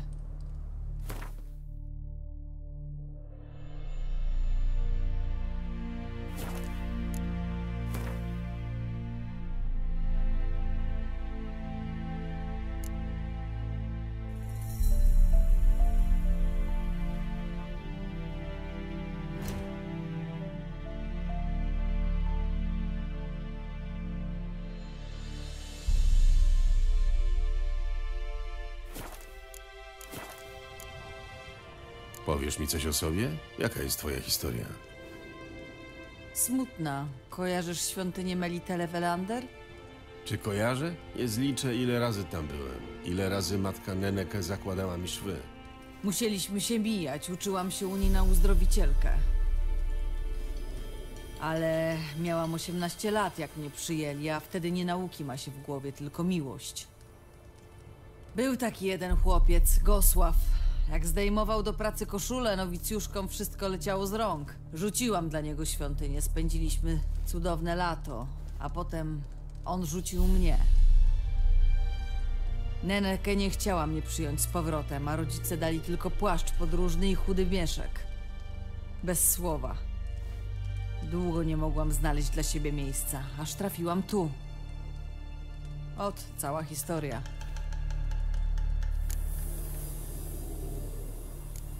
Bywaj.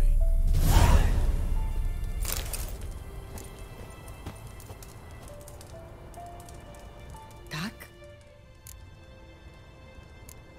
Mam eliksir dla Leny. To jaskółka.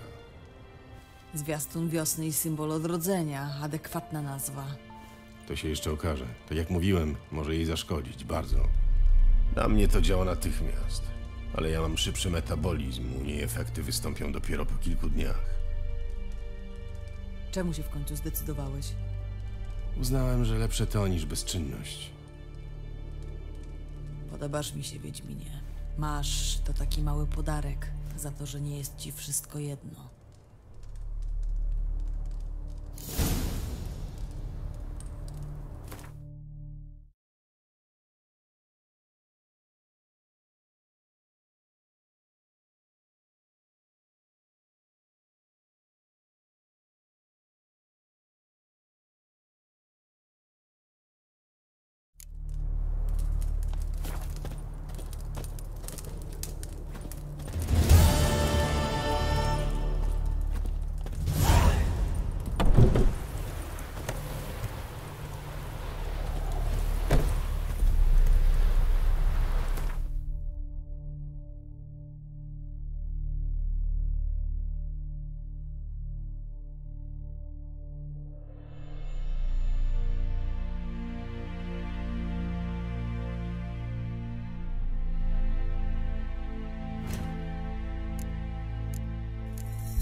Witaj, gospodarzu.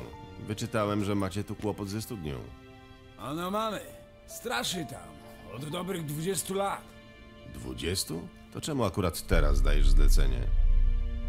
Bo wcześniej czerpaliśmy wodę z rzeki.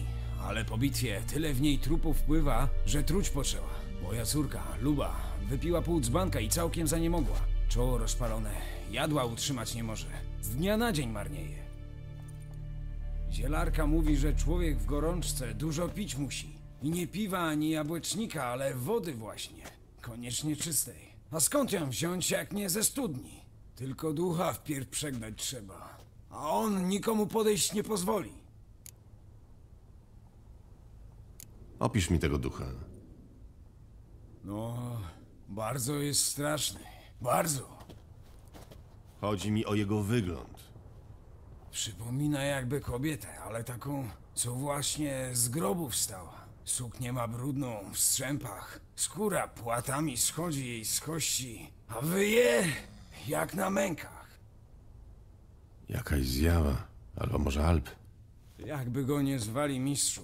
Jak się nim nie zajmiecie, przyjdzie mi córę pogrzebać. Współczuję, ale interes to interes. A co nie tak? No, i dogadaliśmy się. Dobrze, pomogę ci. Gdzie jest ta studnia? W Haczach. To taka osada była, na południe stąd, na wzgórzu. Nikt tam nie zachodzi, bo wiecie, duch. Przepędźcie go, proszę.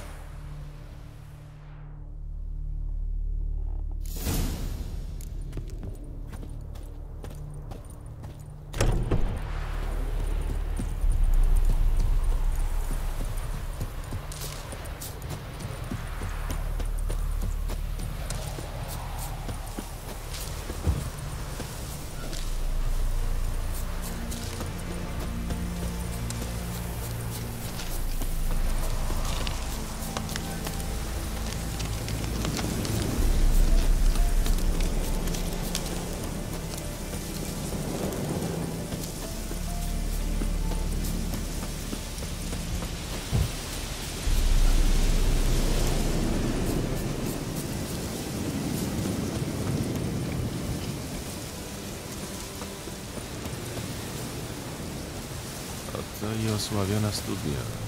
Dziwne. Od duchu ani śladu. Może ukazuje się tylko o jakiejś konkretnej porze.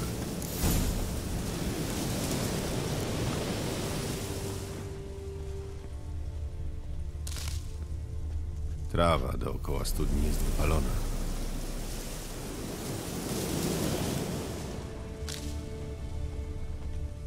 Ciało wysuszone na wiór, ślady poparzeń. Wszystko wskazuje na to, że to południca.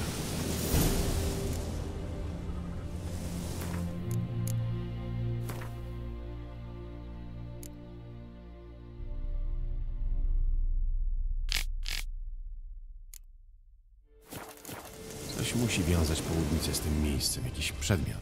Coś, bez czego nie odejdzie w zaświaty.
Mężczyzna został zakłuty nożem.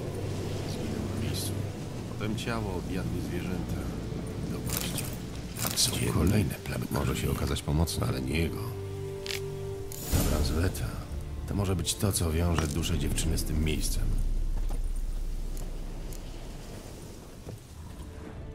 Ślady po krwi. Ledwie widoczne. Kogoś tędy ciągnięto. Kogoś, kto jeszcze żył.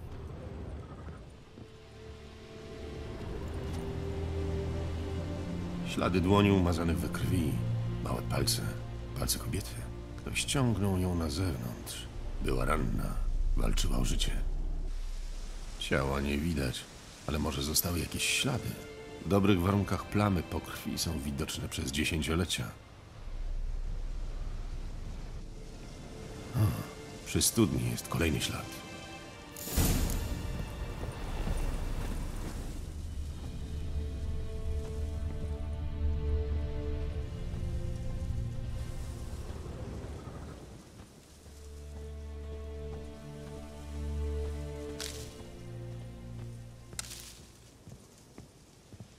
Plamy po krwi, prawie do szczętu wypłowiałe.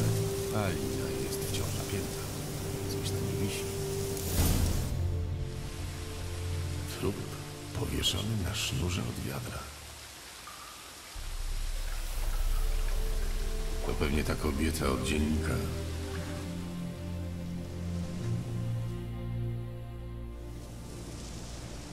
Szeroka miednica, mała żuchwa, kobieta. Sądząc po zębach około 30. Brakuje lewego ramienia. Trzeba będzie spalić to ciało. Ale najpierw muszę znaleźć przedmiot, który wiąże jej duszę z tym miejscem. Może ramię odpadło, bo nosiła na nim tę bransoletę od męża? Trzeba zeskoczyć na dół, obym sobie nóg nie połamał.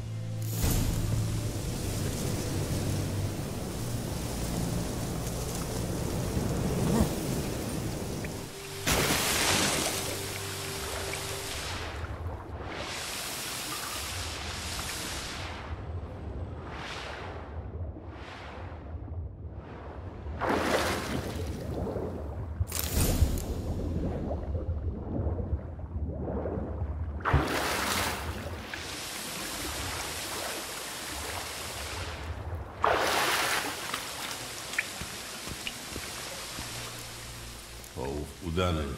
Bransoleta z wygrawerowanym napisem dla mojej ukochanej Klary, Folker. Ta bransoleta musiała należeć do kobiety, którą znalazłem w studni.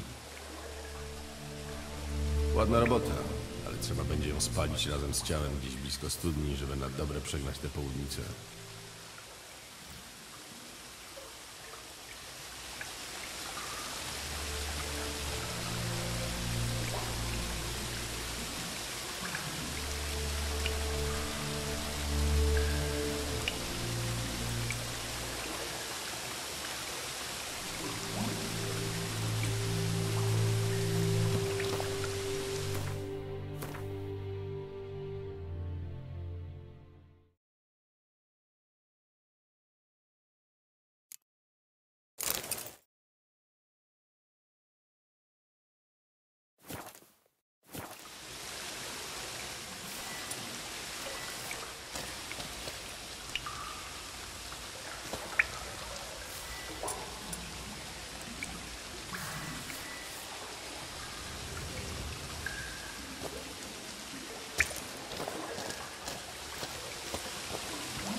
Muszę się przygotować.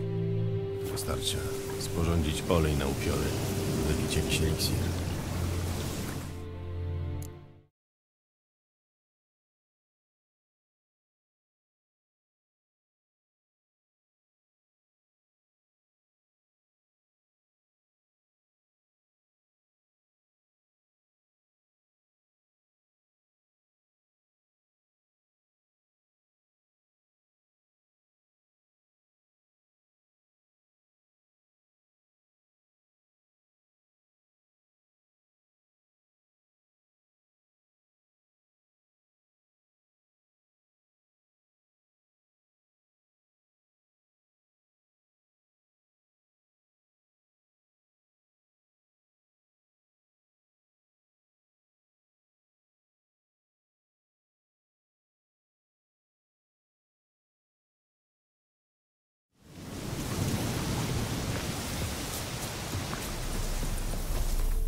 I bransoletę.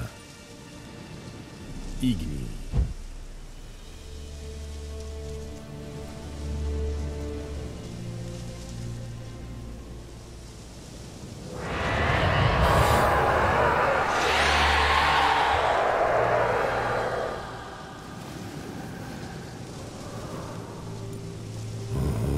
Zadziałało.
Na zawsze.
Chyba brzuch boli.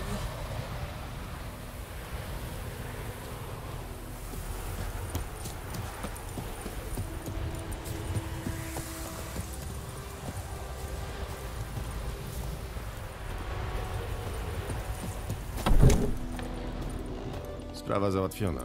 Studnie nawiedzał duch kobiety, którą tam zabito. Przegnałem go. Tylko żeby tak każdy niepogrzebany nieszczęśnik nie zaczynał straszyć, bo przez to pobojowisko kłopoty będą. Jakby co, polecam się na przyszłość. A póki co, Klara, Volker, mówią ci coś te imiona?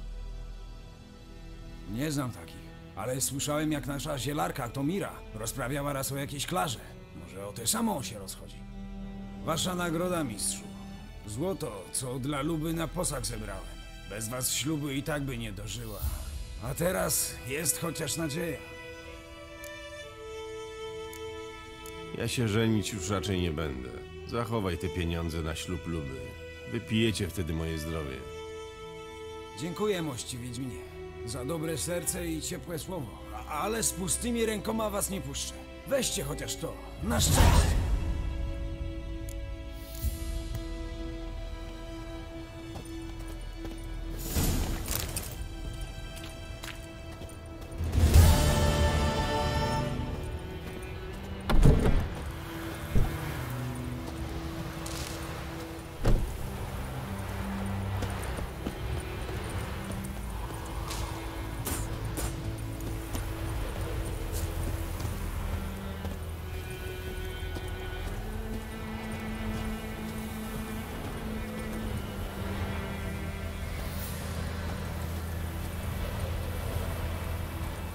Ja dam swoje wiem. Elze czarnym się oddaje. Chrywka.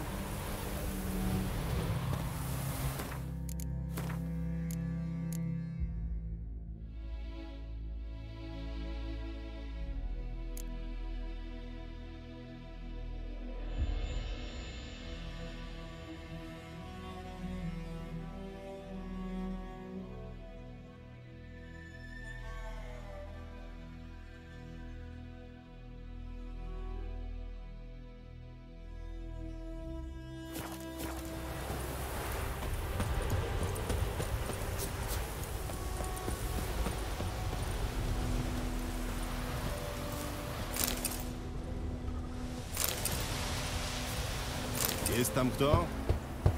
Pewnie poszedł polować.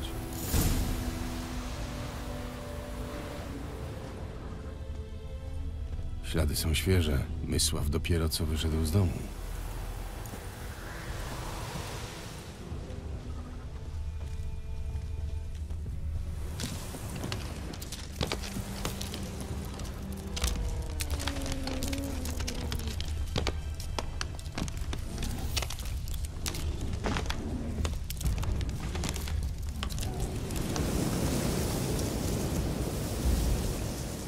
Ty jesteś Mysław?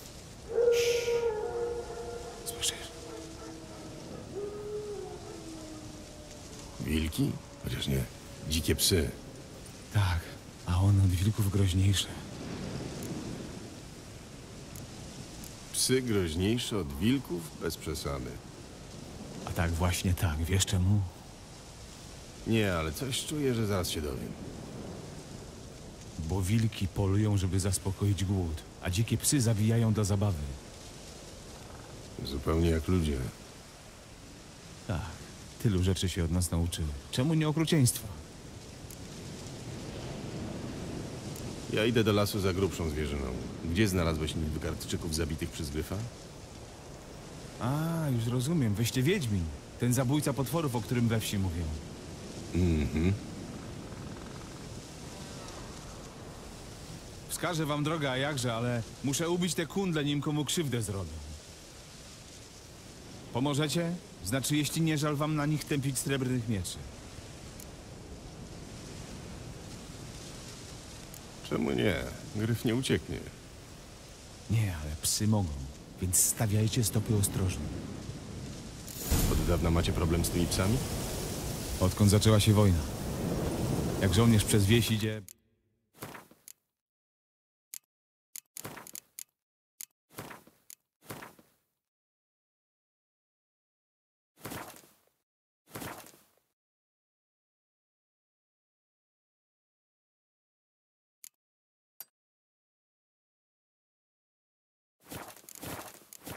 Babę zgwałci i zadusi, chłopa zabije dla zabawy, a krowę na mięso. Ale kundla najwyżej kopnie.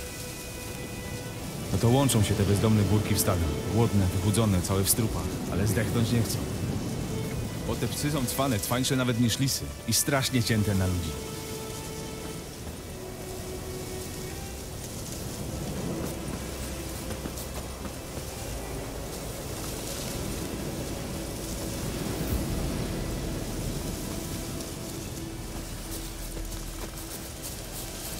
Za późno. Znów kogoś dopadł.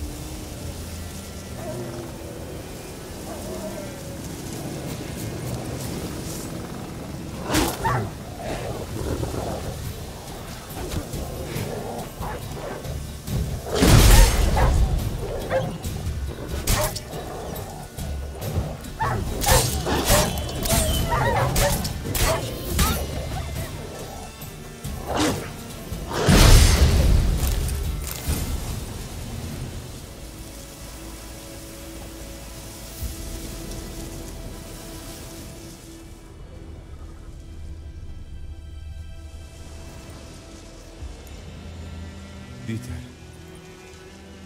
Znasz go? Służyliśmy razem u dziedzica, tam gdzie teraz czarne wojsko stoi. On był stajennym, ja nadwornym myśliwym. Ale to było zanim... To było dawno temu.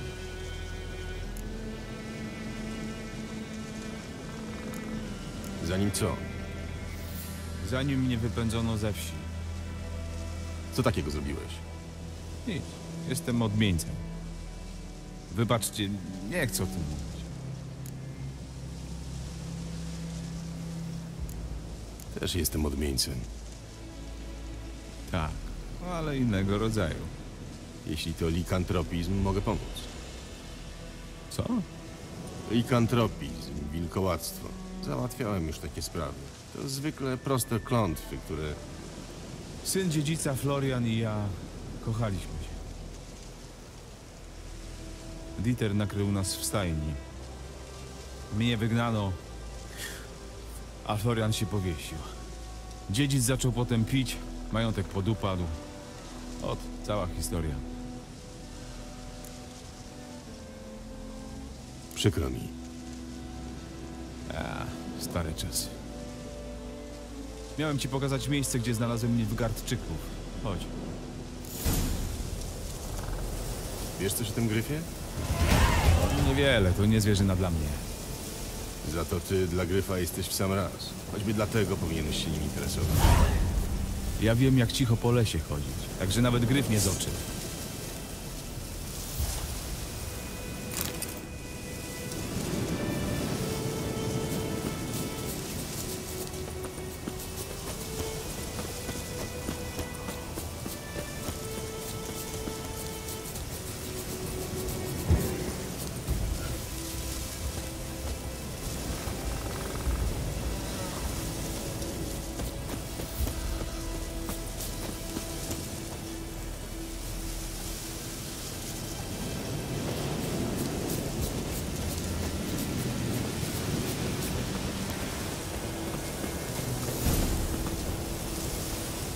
Tu. Jeden leżał tam, pod pieńkiem, bez głowy. Drugi wisiał na gałęzi, a flaki mu zwisały aż do... Uważajcie na siebie.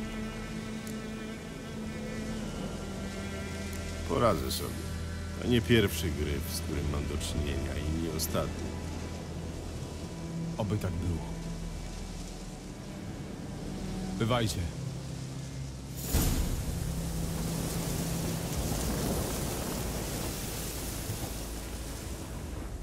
Ziemia aż ciemna od zakrzepłej kryi.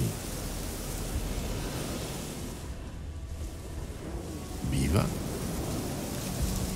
Nilfgaardczycy coś tu świętowali, ale gryf im przerwał.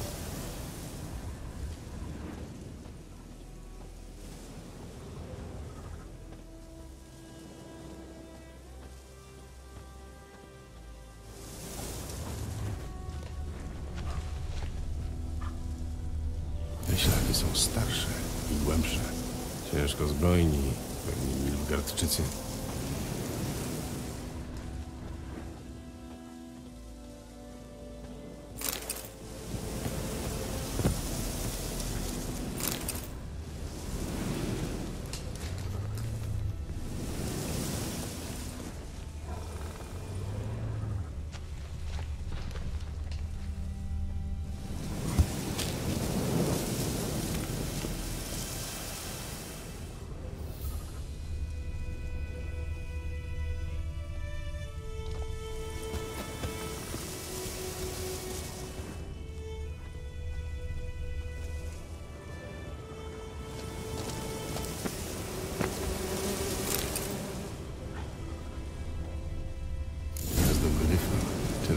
co z niego zostało.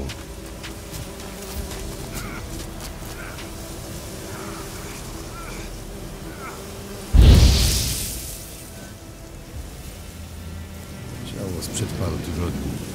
Jeszcze żył, kiedy Gryf go tu przyniósł. I długo umierał.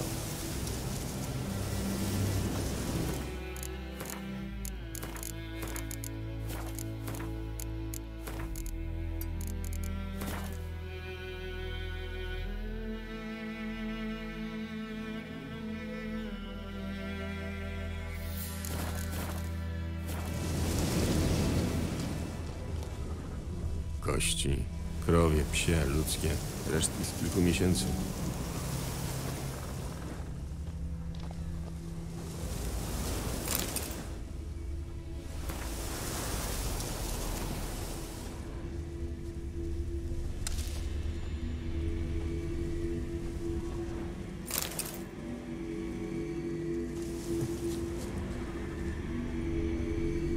Miejsce mocy. Mogę z niego zaczerpnąć.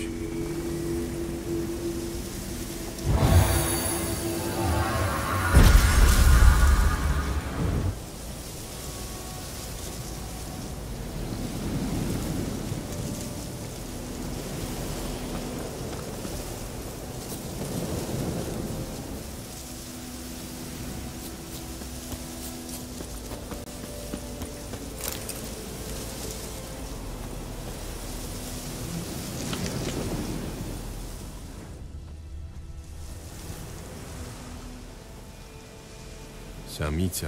Larwy w ranach zdążyły się wykluć, czyli jest martwa co najmniej od tygodnia. A drugi gryf musi być samcem. Głębokie rany kłute na całym ciele, a na pazurach idzie objanie śladów krwi. Nie broniła się. Musieli ją podejść jak spała. Krawędzie dzioba starte, siwe włosy w podszerstku. Miała 10-12 lat. Gryfy wiążą się za młodu na całe życie. Samiec musi być w podobnym wieku. Grube stosiny, gęsty przypiórek, gryf królewski. To tłumaczy, czemu samiec, którego spotkałem, był tak agresywny. Najpierw dopadł Nilfgaardczyków tu w lesie. Potem zaczął grasować po całej okolicy. Zrobiłem, co mogłem. Pora wrócić do Wesemira.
Geralowi synek zaginął, to chłopy Gospodarzu, to pole po drugiej stronie rzeki. To czy... Tam pod lasem? Bojan dobry z niego chłop, panie Wiedźmin, gdyby tylko nie... Tak, a ten Bojan będzie szedł jakoś niedługo plonów doglądać? Wiedźmak nic do tego nie miał. A po co? Dożliwie jeszcze daleko. No przecie głowy mu na powrót nie przyszyli. Ponoć go... Tak? W czym rzecz? Mam dwie wiadomości, dobrą i złą. Dobra jest taka, że kapitan nilfgaardzkiego obozu wie, gdzie szukać Yennefer. A zła, że musimy mu upolować gryfa. A czego mógł chcieć w zamian od 2 wiedźminów? No mów, co ustaliłeś? Gryf porzucił leże. Trzeba zrobić wabik. No i jak ci idzie? Dowiedziałem się paru rzeczy. To samiec. Miał gniazdo w Lisim Borze. Nilfgaardczycy puścili je z dymem, ubili samicę, potłukli jaja i uznali, że załatwili sprawę. Zawsze to samo. Zamiast od razu posłać po fachowca, robią po swojemu. I jest tylko gorzej. Mam już szakłak. Nada się w sam raz. Silna woń. Chyba smród. Delikacik się znalazł. Zgniłe mięso, gnój, mocznik. Zwykłe wiejskie zapachy. Pamiętasz, jak w Tretogorze polowaliśmy na śmietnisku na zeugla? Pół dnia się potem szorowałeś. Pamiętam. Wracasz do tego za każdym razem, jak się widzimy. No dobra, wszystko gotowe. Daj tylko znać i bierzemy się do roboty. Nie ma co dłużej zwlekać. Chodź, rozejrzyjmy się, gdzie zastawić pułapkę. Ja już mam swój typ. Po drugiej stronie rzeczki są takie pola i zagajnik. Dużo miejsca i nikt nie wejdzie nam w drogę. Dobra, tam się widzimy.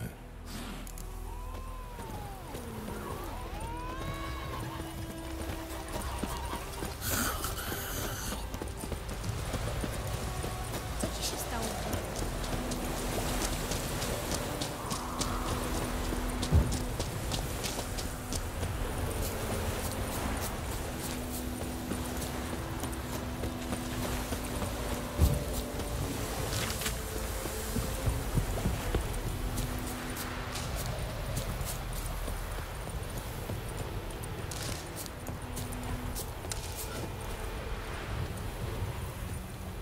Rzeczka, złote kłosy. Urocze miejsce i w sam raz na zasadzkę. Innego bym nie wybrał. To jak, gotowy? Zaczynajmy. Dobry wiatr wieje. Zapach przynęty szybko się rozniesie. No, teraz pozostaje tylko zaczekać. Chodź, przycupniemy tam w cieniu między brzuskami.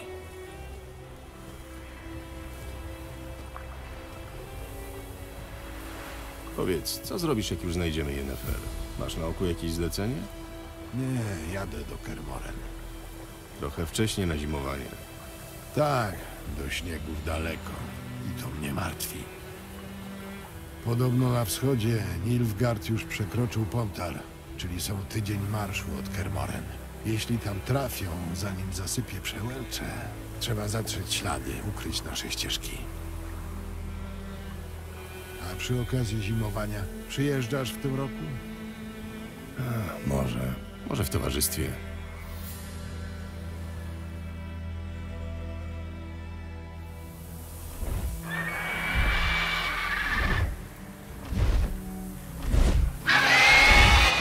Musi być gdzieś niedaleko. Przywitamy się. Czekaj.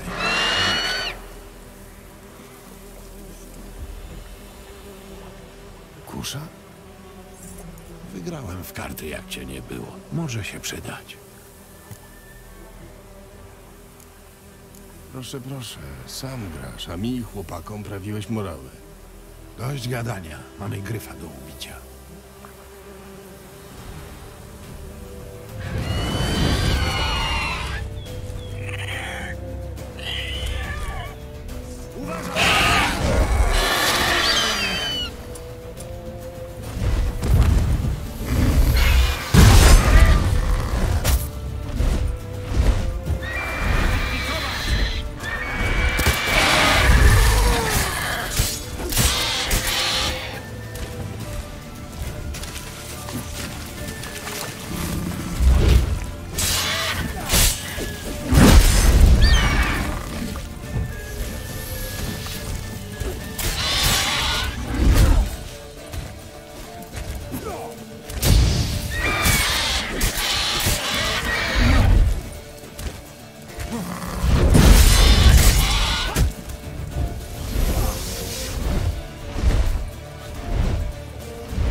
Nieźle, nieźle.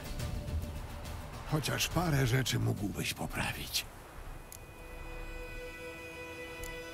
Na przykład? Cięcie w 8 za bardzo markujesz. No, ale o tym później. Zanieś łeb gryfa czarnym, a ja przyszykuję konie. Widzimy się w karczmie.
Miejsce mocy. Mogę z niego zaczerpnąć.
poszukiwaniu Yennefer, swej dawnej miłości, Geralt trafił w pobliże wsi Biały Sad.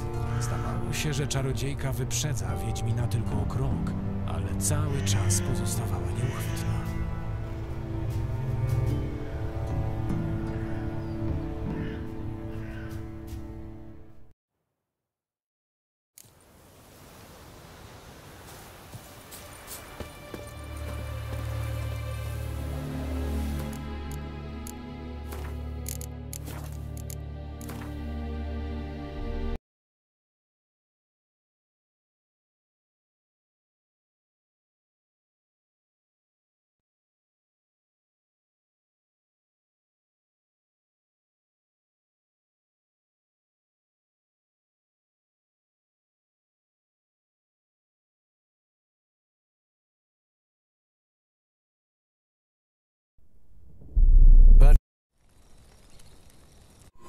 W poszukiwaniu Yennefer, swej dawnej miłości, Geralt trafił w pobliże wsi Biały Sad. Zdawało się, że czarodziejka wyprzedza Wiedźmina tylko o krok, ale cały czas pozostawała nieuchwytna.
No proszę.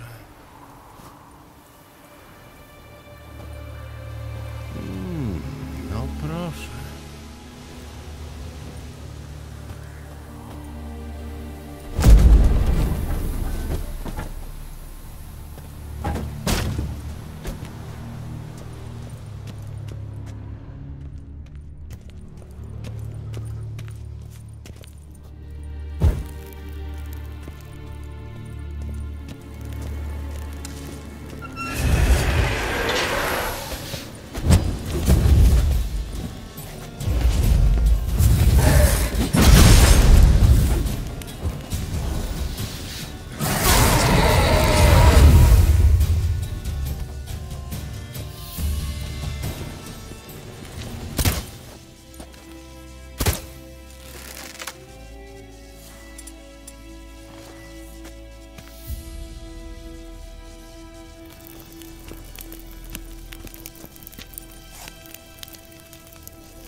Magia.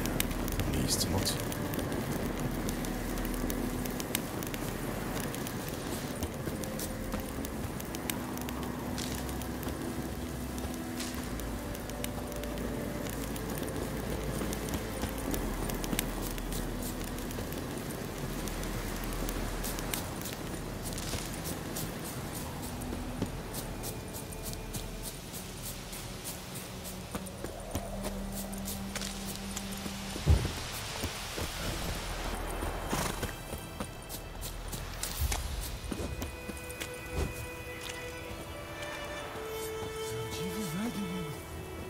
uwierzą mi bracia.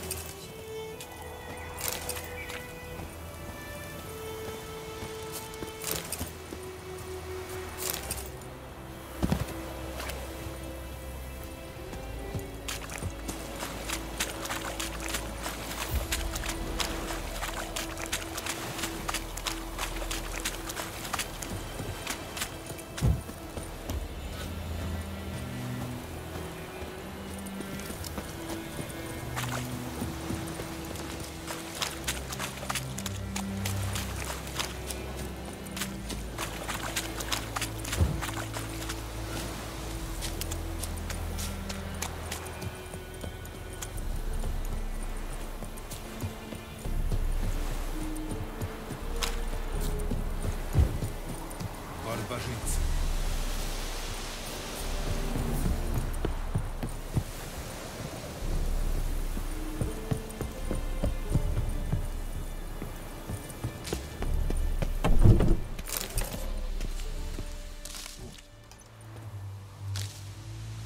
Co to jest do cholery? Żyto. Masz mnie za ślepca czy głupiego? To ziarno jest spleśniałe. Nie wiedziałem. Czyli za głupiego. Cholera, nigdy się nie nauczycie. Kodeks wojskowy, paragraf 2 ustęp 3. Za dostarczenie wadliwych dóbr 15 razów kańczugiem. Wykonać! Nie, na bogi, nie!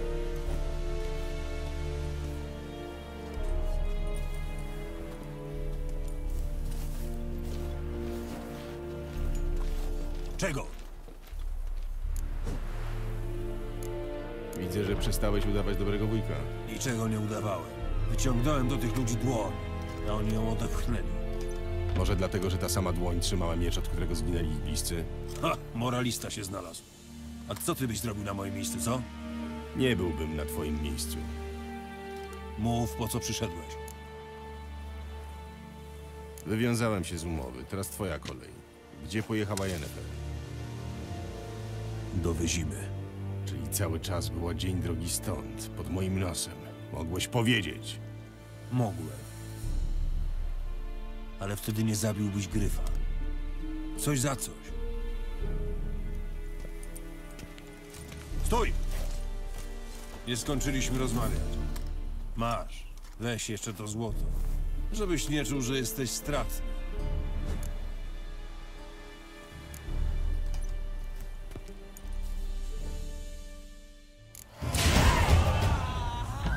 Szukasz kłopotów? Dość już! Puści! Błagam!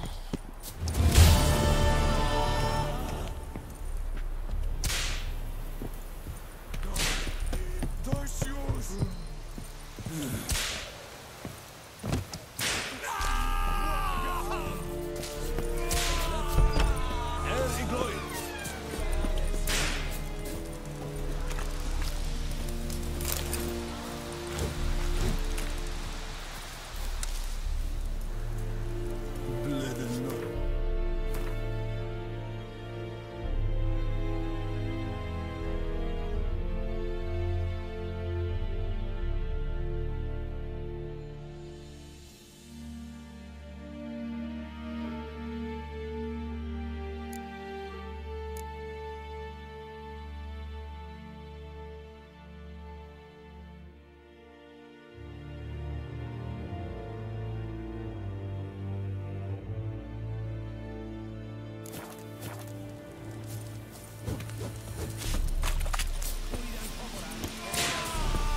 Dyscyplinę. Tego wam wszystkim trzeba.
Opowiadała, że kiedyś jak Kowalowi synek zaginął, to kopy zaraz wzięli na skutki wiedźmaka, co akurat polował w okolicy.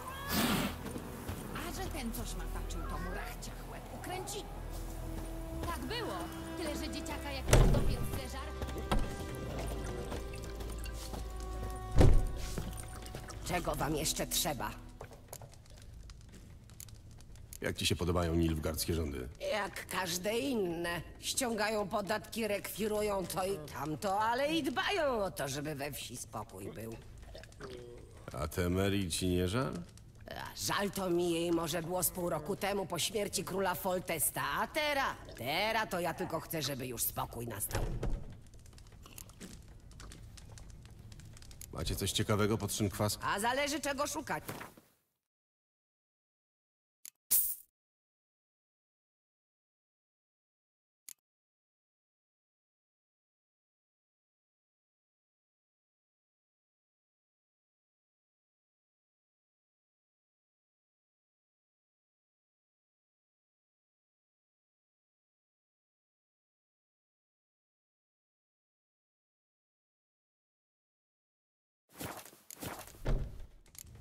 Bywaj.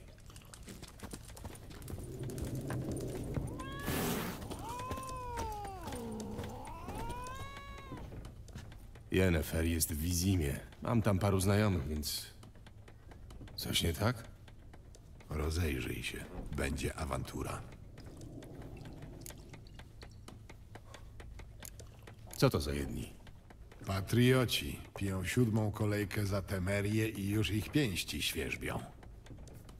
Nie widzę tu Nilfgaardczyków. Kogoś sobie znajdą. Kupię prowiant na drogę i jedziemy. Geralt, nie mieszajmy się. Ten jeden raz.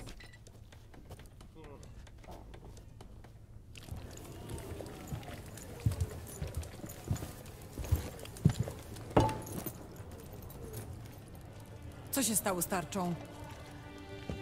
Zdjęłam. Zdjęłaś? Może złote słońce zawiesisz?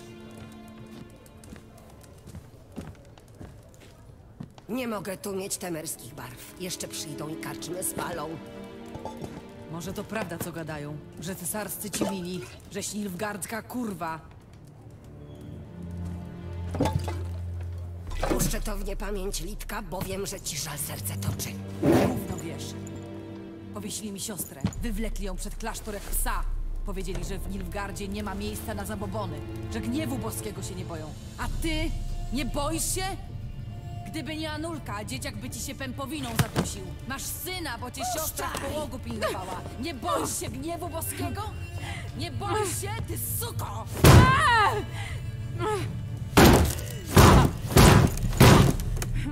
Zostaw mnie!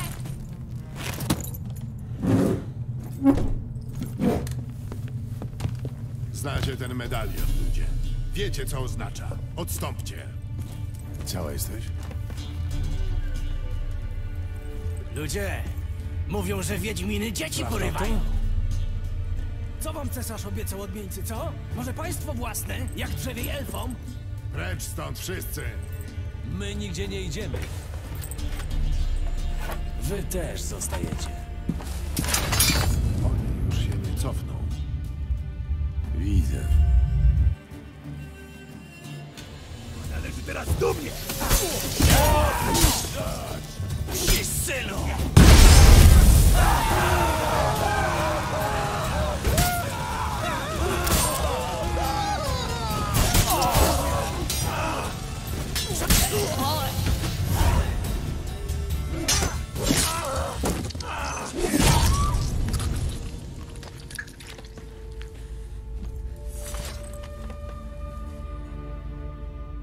Już dobrze, po wszystkim.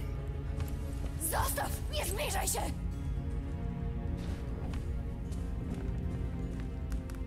Widzieliście jego... Widzieliście jego twarz! Bogowie!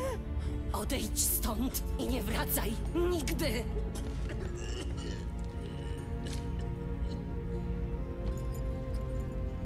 No to tyle z niemieszaniem się. Chodźmy.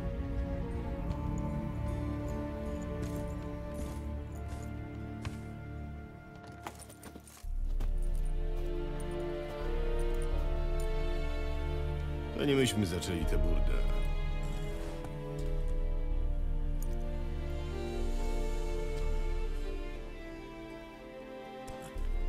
Wymówki, wymówki. Cały ten. I Yennefer? Ale jak? Dostałam raport, że w Białym Sadzie pojawił się Wiedźmin. Wiedziałam, że to ty. Że jedziesz moim tropem. Mogłam poczekać, aż mnie znajdziesz. Ale wiesz, cierpliwość nigdy nie była moją mocną stroną. Dobrze cię widzieć, Geralt. Jeszcze lepiej byłoby cię uścisnąć. Gdyby nie to, że jesteś cały we krwi. Wybacz, nie spodziewałem się ciebie. Szczerze mówiąc, to w ogóle nie tak wyobrażałem sobie to spotkanie. A ja? Bez obstawy Nilfgaardczyków, jak mnie mam. Yennefer, nie zrozum mnie źle, też się cieszę, że cię widzę. Ale jesteś nam chyba winna wyjaśnienia. Udzielę ich, ale już w zimie. Szykujcie konie. Ostatnie 6 miesięcy spędziłem w siodle. Nie widziałem cię od 2 lat, więc o ile czas nie goni... Niestety goni. Ktoś na ciebie czeka, Geralt. Ktoś, kto czekać nie lubi. Cesarz Emhyrfar Emrys. Dla przyjaciół biały płomień tańczący na kurhanach wrogów. Wątpię, żeby zaliczył mnie do tego grona. Kiedy się ostatnio widzieliśmy, chciał mnie zabić. Cóż, a teraz chcę ci złożyć propozycję. Z gatunku tych nie do odrzucenia. Ja nie odrzuciłam, choć mogłam.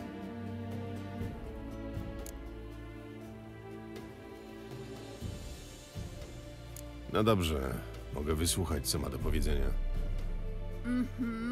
Cesarz Nilfgaardu, senior Metine, Ebin Kigamery, suweren Nazairu i Vicovaro na pewno poczuje się zaszczycony. A ty? A ja pojadę w drugą stronę.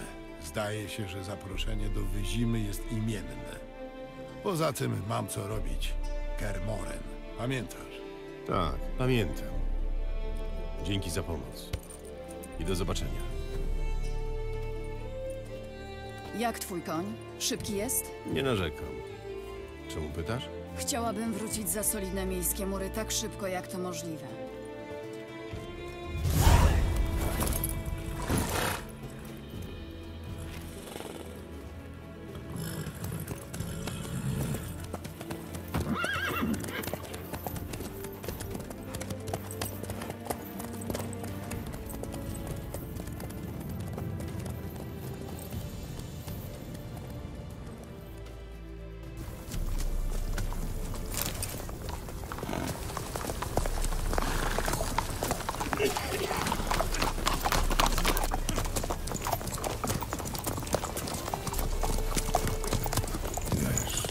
Śniłaś mi się niedawno.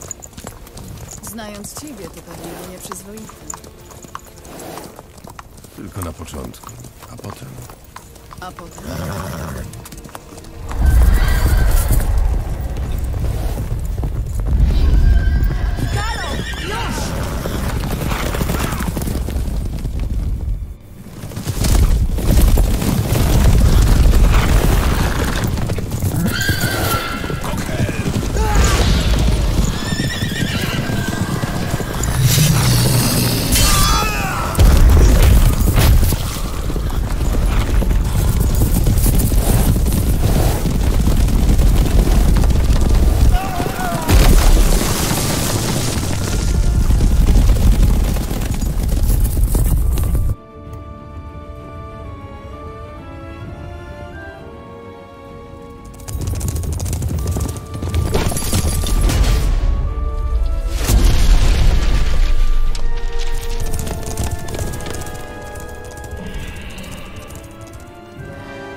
Pogadamy o tym jutro, dobrze? Po audiencji.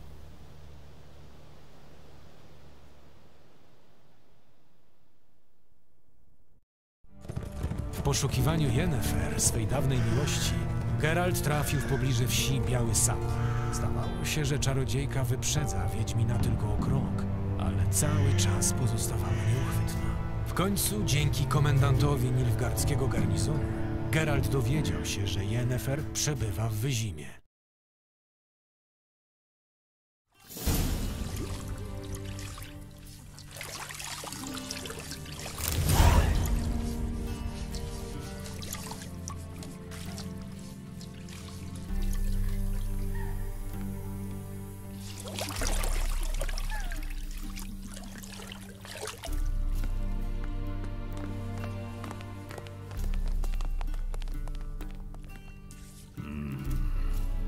Może być.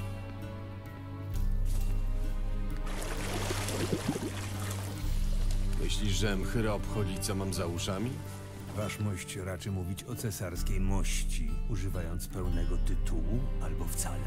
Waszmość zasiądzie na berże. Na czym? Na tym krześle. Kledwyn, proszę waszmość ogolić. Baczki na pół cala.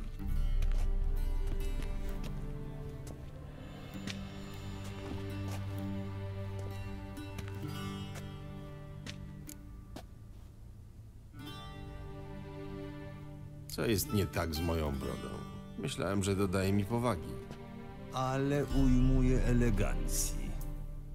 W Nilfgaardzie broda uchodzi za niemiłą oku. Zwłaszcza, jeśli zalęgły się w niej wszy. Byłem długo w drodze. Zresztą nieważne, róbcie swoje. Proszę odchylić głowę i nie ruszać się.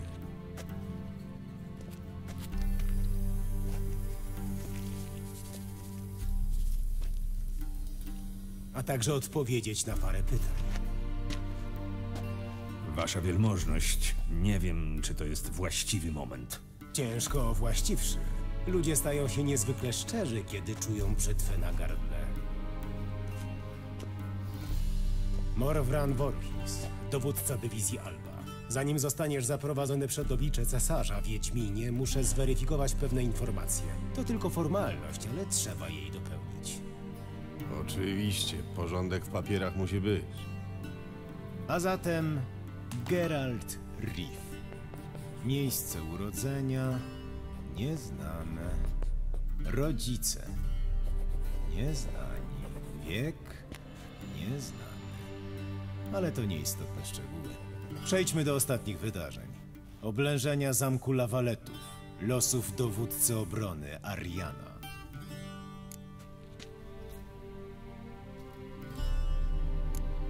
Walczyliśmy po różnych stronach, prawda? Ale spotkaliśmy się w tych samych lochach. Arian uciekł, przy okazji podpalając zamek. To tłumaczy skąd pożar. Nasze raporty mówiły, że wybuchł za sprawą smoka. Dalej. Potem schroniłeś się w urokliwym Flotsam, skąd przebiłeś się w okolice Wergen. Tylko jak? Miasto uchodziło za odcięte od świata.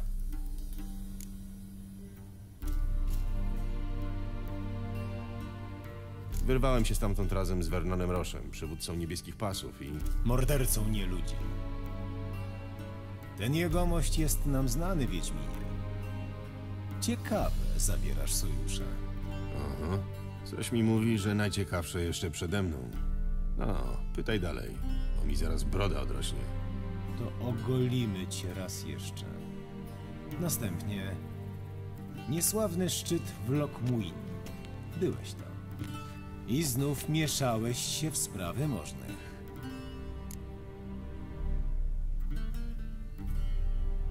Bo możni uwięzili Tris Merigold. Powinieneś wiedzieć, że to bliska mi osoba, a ja bliskie osoby mam w zwyczaju ratować.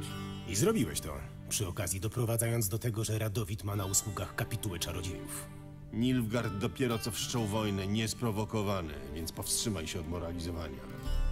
Niech waszmość siedzi spokojnie. Już kończę. Będzie trudno. Bo z tego co wiem, wkrótce potem patrzyłeś, jak wadliwy megaskop rozrywa twoją znajomą, Shile de Tancarville, na kawałki.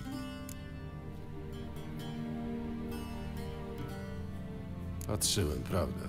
Ale pozwoliłem jej w końcu uciec. Z pułapki, którą zapisz proszę, żeby faktycznie wszystko się zgadzało w papierach, zastawił wasz człowiek. Leto z Gulety. Cóż, racja stanu wymaga czasem trudnych aliansów. Nawet z Wiedźminami.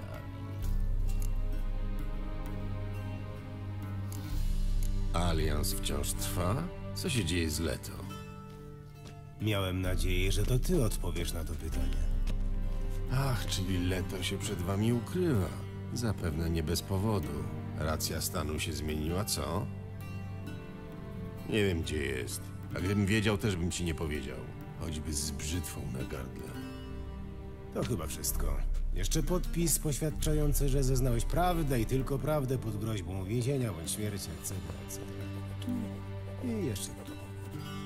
Skoro procedury zostały wypełnione, proszę wielmożność o opuszczenie pokoju. Będziemy waszmości Geraldowi dobierać strój. To ważna sprawa, ale obędziemy się bez asysty generała. Szkoda. Mógłbym coś doradzić. Bywaj, Geralt. I udanej audiencji.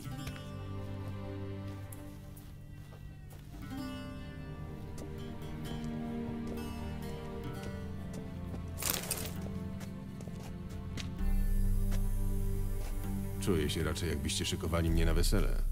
Wtedy przygotowałbym waszmości surdut, frak bądź ewentualnie tużurek.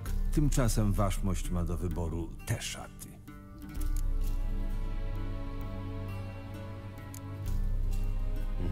Czarny, czarny i czarny. W Nilfgaardzie nie lubimy krzykliwych barw. Waszmość niech oznajmi, kiedy się namyśli co do stroju.